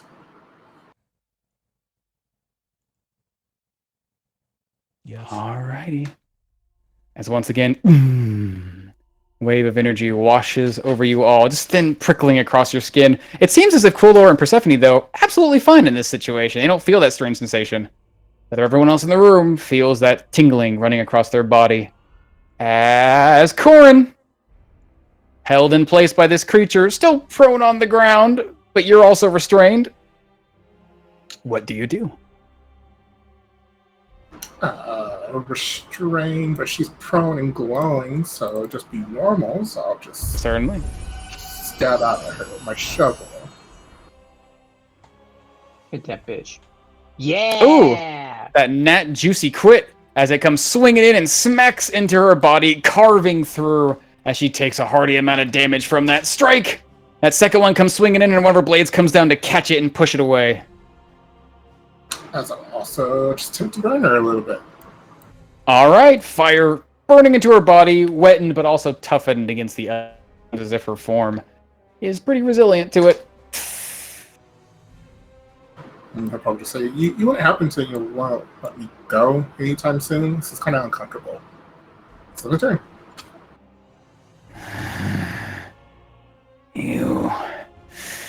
I'll take you upon first. Let's see what's inside of you.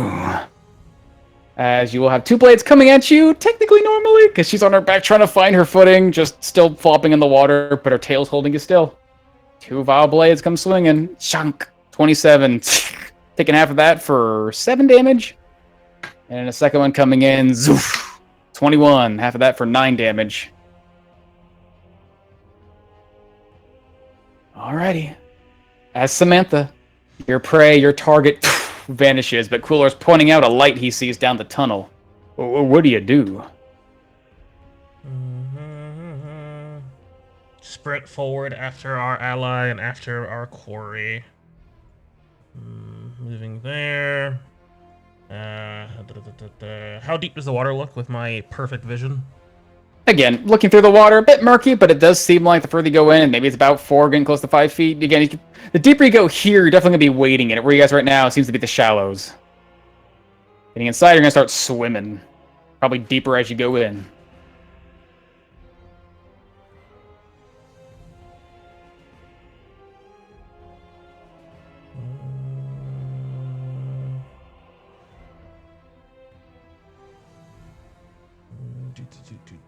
Dash action.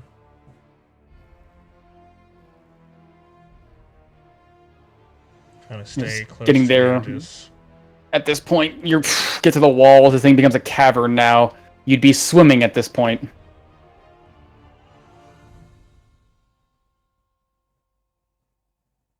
As that would cost you in there 30. What was that total?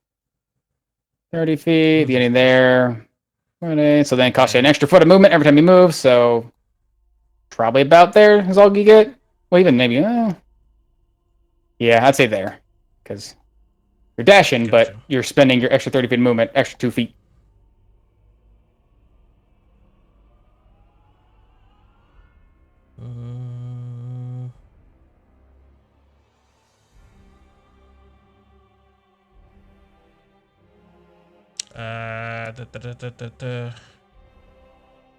And I will use son of a bitch. I'll use my bonus action. Last fucking die. Hang in there, Corin. We are coming as fast as we can. As I will try to give him my last bit of inspiration for anything he might need it for.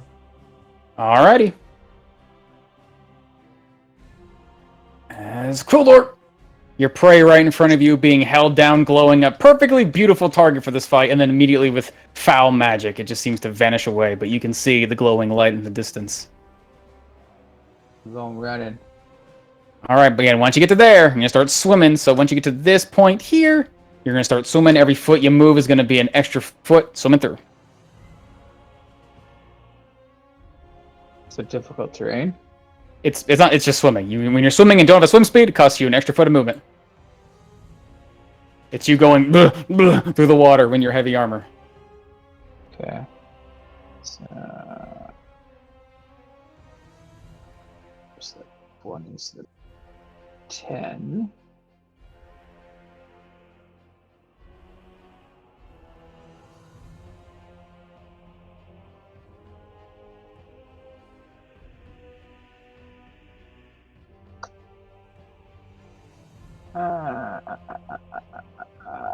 Does it look like it's deep there?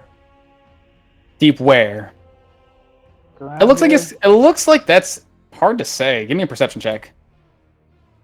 Let's see if you know. Let's see if you see. It is dim light, but this creature's also glowing some dim light, so it gives you a little offering of bright light to your eyes.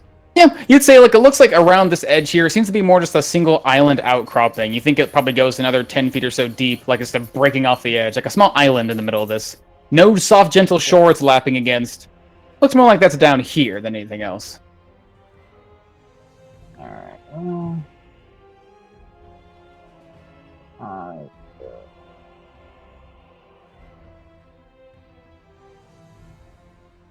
yeah, I'll have to dash. So that's my action, my bonus action. Yeah, that'll be my turn then. Alright. Okay, buddy. As Swift Hollow, your target glowing from the distance immediately fades with magic. Your allies are rushing down a stream, it seems, to get to it when your allies has been kidnapped. Not difficult terrain, right? Now at this point, yep, seems the ground has finally stopped trying to grab you. Apollo wades forward. Tries to look. Which way? South. I guess we Looking could ask around. Persephone, where? Persephone points southwards. That way. There's a little light. Not me. Different light. Which way is south? As Persephone's just pointing downwards. Dead That down. way. You know, I'm still trying to like maneuver around fucking roll 20. Oh, poor Mel. I wasn't expecting the compound to last this long. It was experimental. Noted. As with Hollow, use action to dash. Okay. When does it get deep? It's deep about, let's see, about this point here. Once you're past the shore, you're walking, basically having to swim through the water. Using both of my hands. You just swim. You can swim without using your hands. It's just still gonna cost you an extra movement. You can just swim like a frog or like a dolphin, just going up and down like a seal. I guess if I get to here. Yeah, I can see her. Nice. Let's see. Does she have cover to me? She would have half cover, but she is glowing like a bitch, so you can definitely get some advantage. Nice. Yeah, as with Hollow, seeing this girl but having Squall out. Speaking of experimental, as she reaches into her pouch and pulls out.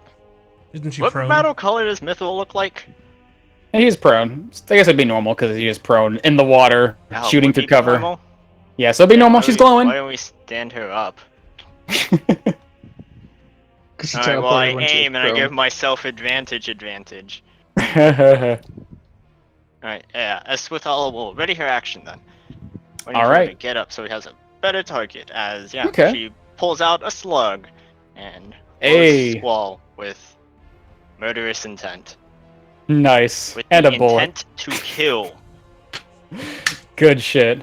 Yeah, All right. Let me recheck my range. Should be, yeah. Way better. Peeking around the corner with your gun in hand, ready. Get up, you bitch. Get up. All right, as Tamar Khan, freed from your grabbing hands on the ground, trying to squeeze your big body. Nice. Reified as I'm starting to kick away these hands as they seem to just be like, just the life out of them is just draining, just turning into corpses again. As I go spring past the group, or after the group, as just a little bit more, as taking a couple steps as the hair around my wounds that are bleeding starts to stop the bleeding as hair starts to regrow along my body as I shift once more, regaining some temporary hit points to bolster my strength as I step out on the water, step, walking across its surface without being perturbed. As see how far I can actually go. Yeah, about there, just sort of stepping out next to Swift Hollow. I see she's aiming her weapon. As She's got the curved wand out. looks like I got a pretty Waiting. good line of sight on here. As seeing Swift Hollow lining up the shot. You know, yes, as I string up my bow as well, getting ready to fire 2 arrows. Can I Death Strike on not my turn? I don't Can't, think right? so. Oh, no. I think it's on your turn. Oh. Then I'm just gonna Alrighty. fucking shoot. It doesn't make much difference. Go for it. You are a Firing monk. 2 arrows, normal shot. With your position, would have about half cover, but still prone, so disadvantage. A normal shot, half cover. Okay. Go for it. Go for it. 23. Ooh, as it I'm just just gonna pump like 2 key into that to make it a 27 to hit. You don't have to, because it only works when you miss. As this thing skims across the edge of this rock and just seems to barely catch into her armor. How about that? Sending key along with the arrow to strike into her, but when it strikes true, seems like the key was unneeded. The life force not drained. That's dealing a good 15, 17 damage with a little bit of a death strike on there. Getting that sneak attack. Get that extra Ooh. 4 damage. Nice. Catches into her body on the ground. You do think you're going? I think your fun is over here. As the other arrow. Sinking As into that'll the connect as well. Do another 19. God damn. As that will also dive into this creature's body as it tries to get up, and then once you one of the hands staking down a sword to pick herself up, strikes into her arm, falls back down to the ground. Ah! Never hunted such a large snake like these before. They're quite quick to run their way. That's me. Alrighty. This is even a normal Yonti. Not even. Big snake out of the room.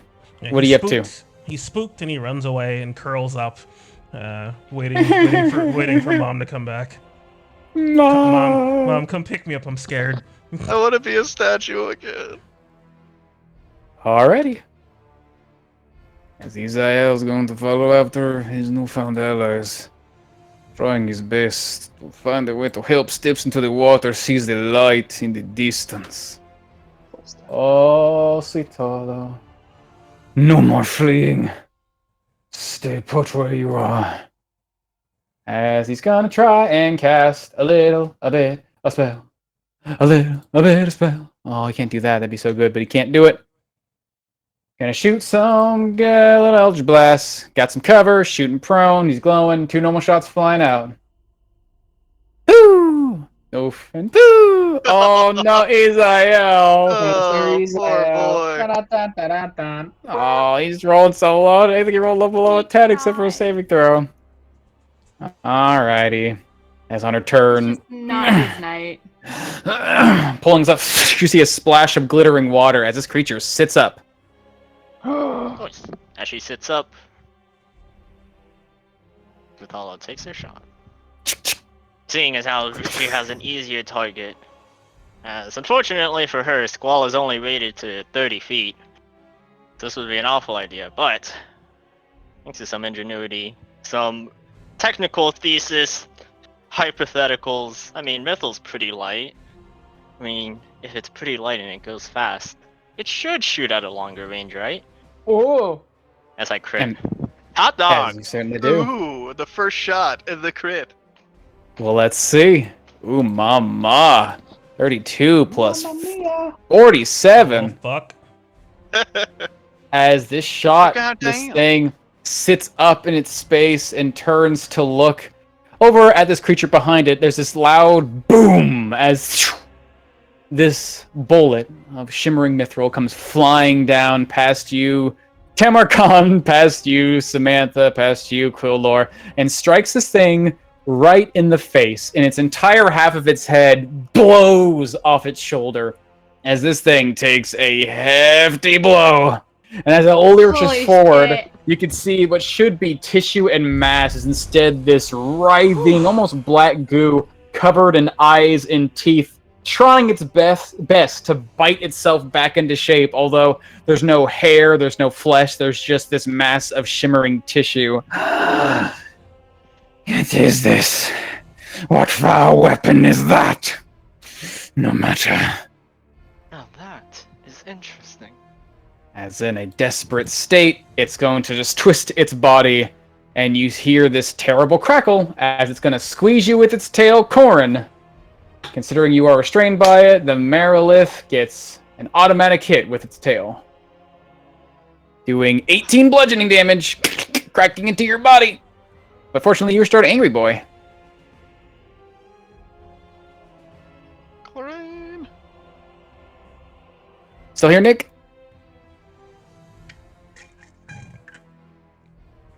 Dying. I'll just chunk him Nick down. died. Oh no, I never get light. Alright, I chunked him down.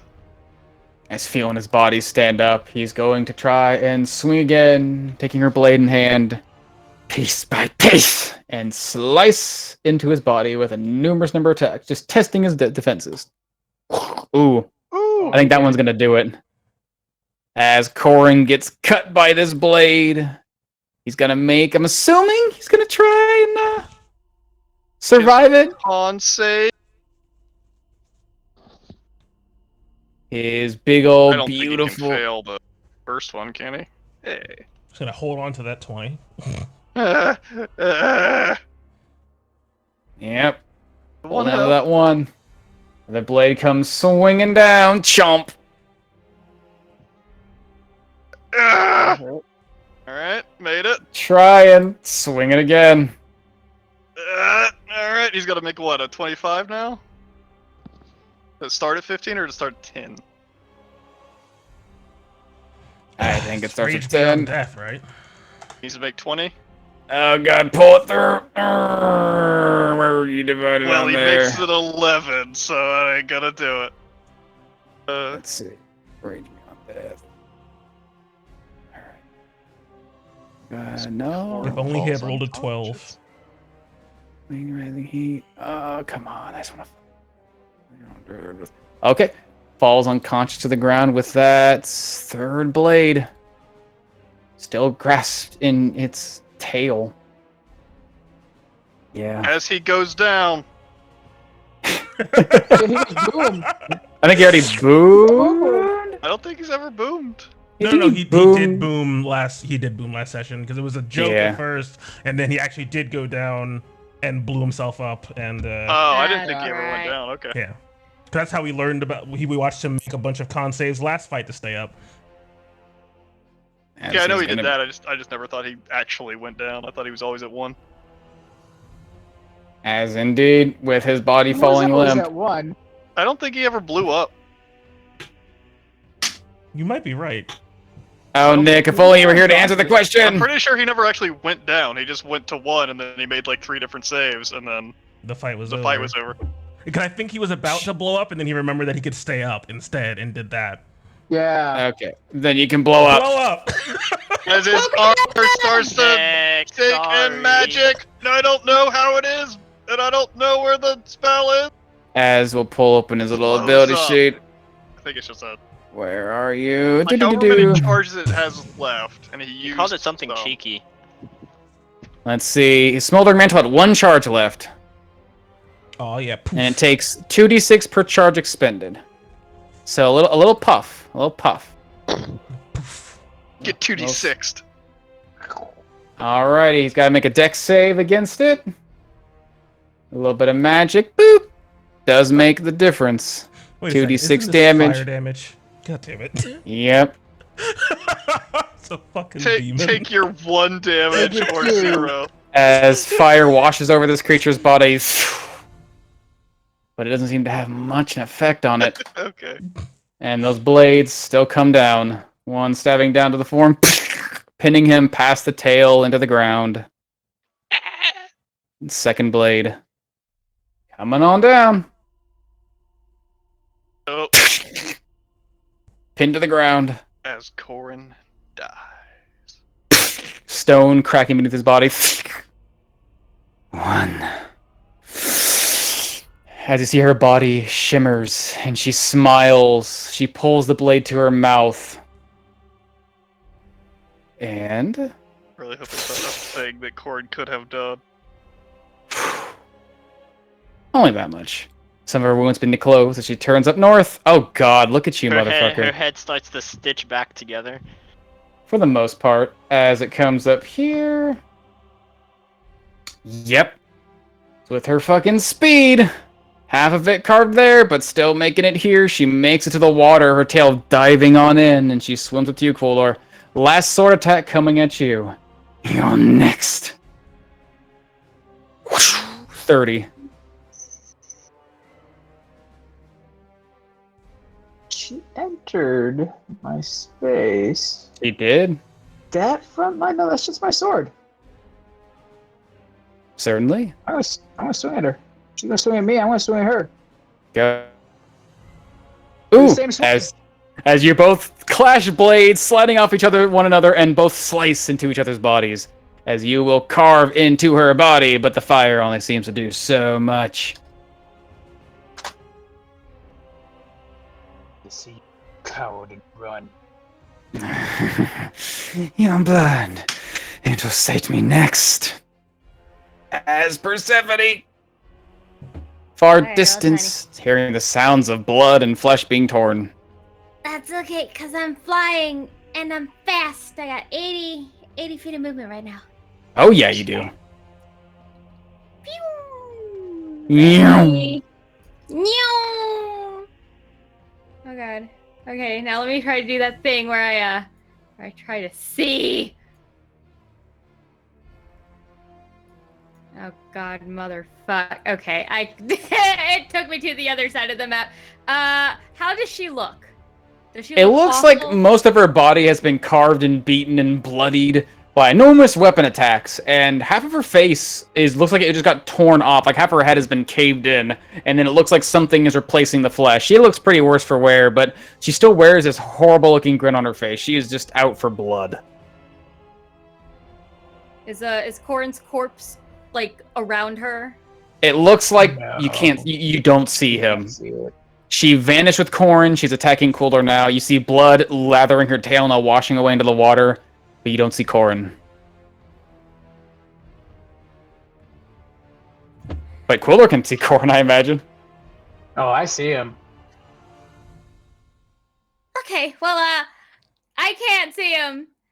And hopefully this doesn't, in Persephone's mind, kill him. I'm going to upcast Erupting Earth with a 4th level slot.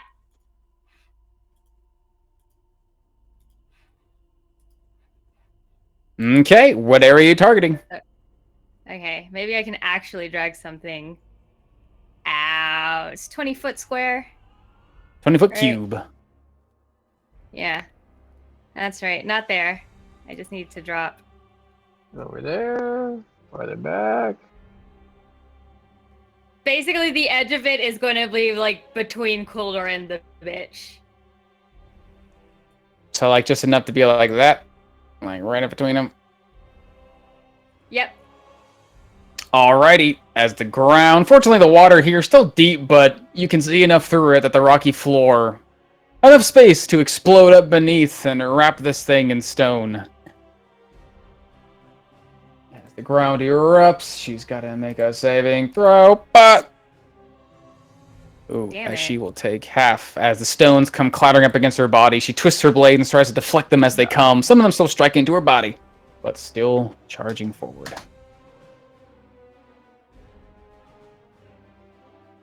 Yeah, that's all Persephone's got. Alrighty. That's gonna be it for me. Yeah. Alright, Quildor. As this thing swims forward, you see its blades rear up and then splashing it from beneath the water. A tail coming your way. Washa. Ooh, 15. Tail comes up. Quildor, having spent some time on ships in his past, when he made the cross from Tyrion, understanding how serpents move in the water, he just shifts his weight slightly as almost his armor and shield kind of carry him as he pushes off with the shield, making there be enough space to avoid the tail. Okay. Where are you at? There we are. Ba, ba, ba, ba, ba, ba, ba. All of you guys are out of there. Corrin laying motionless on the ground. Let's see. Okay, that's fine. As Samantha comes to you, see this creature veering around the corner. No Corrin in hand, battered by stones, but trying to attack your ally.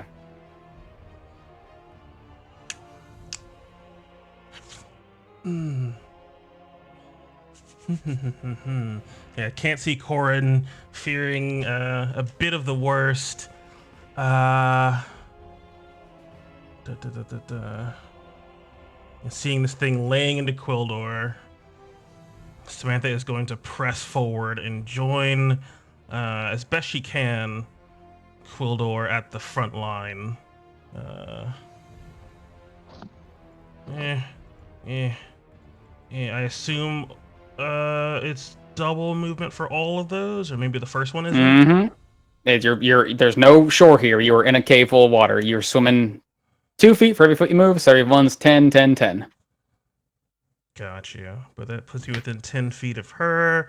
You wanna split it, John? Oh yeah, I'm gonna fucking kill this thing, man. Yeah, she got a lot of hit points, man. Like, you gotta do a shit ton of damage. I'd rather not use another slug. That's a day and 50 gold, please. What's a And life the worth? cost of materials, and then also labor. And Going to, on the process of coming over here, use last actual spell slot, 5th level, Spirit Shroud, as radiant light surges up my length and over my serpents, and coming before this thing with some advantage. Where are you at? Divine Shroud.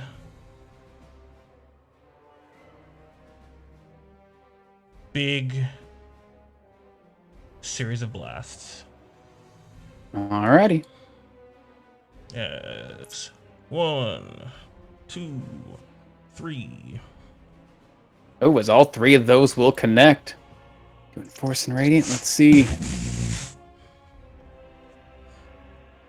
2 plus 6 plus 28. How do you want to kill this thing? Yeah, Swing up good. alongside Quildor.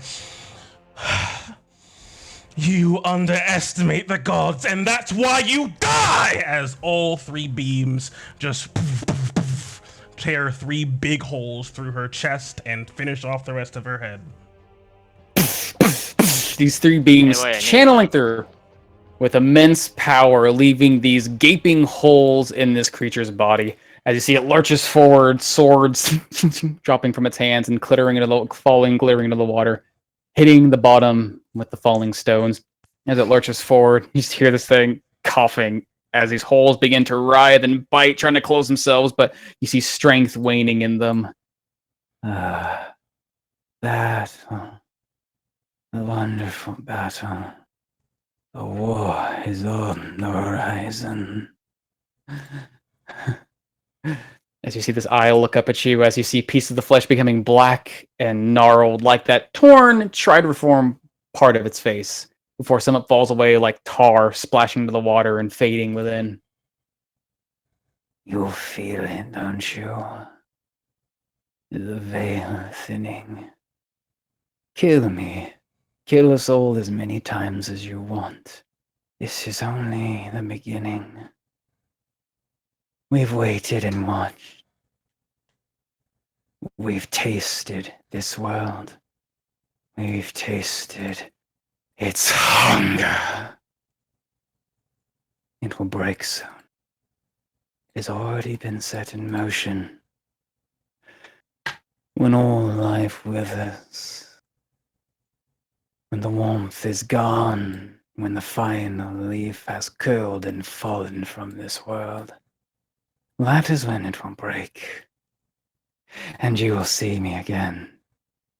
You will see us all again. All will come unraveled. As her body just starts falling to pieces. It's only a matter of time. Until eventually, she just seems to dissolve, leaving only pieces of this strange, swirling metal that encompassed her body like armor, and the swords that now sink to the bottom of this little stream. Persephone, Oh, Corin and it is seems gravely like the wounded. the magical glitter As that was attached Persephone to is her going body to also. quickly It seems like pieces of it are still intact and falling. As looking around the corner, Yeah, the Persephone, you magical see glitter as she dissolves away just seems to fall to the riverbed before also dimming away. oh yeah. And it, As you turn around the corner, Persephone, flying with your quick little wings, and you see Corin lying on the ground, several sword wounds stabbed into his body. His ribs look like they're almost crushed. And unlike before, you don't see him clinging to life. He seems to be stilled.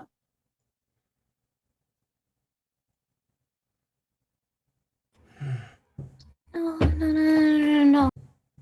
What do you need? And that Is there anything you're doing, Persephone? Anything you're doing this last moment, or are you thinking?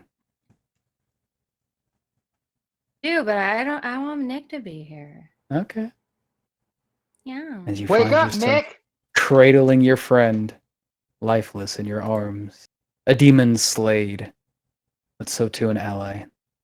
And as that is where we will end tonight's episode of the Song of Rapture. Finding the valiant vanguard successful in their endeavors, tearing away, it seems, at this terrible presence that plagued not only this temple, but the creatures within, a seeming, I guess, host, if not source, of the strange abyssal magic these creatures wielded and tore themselves away with. What will make of their ally?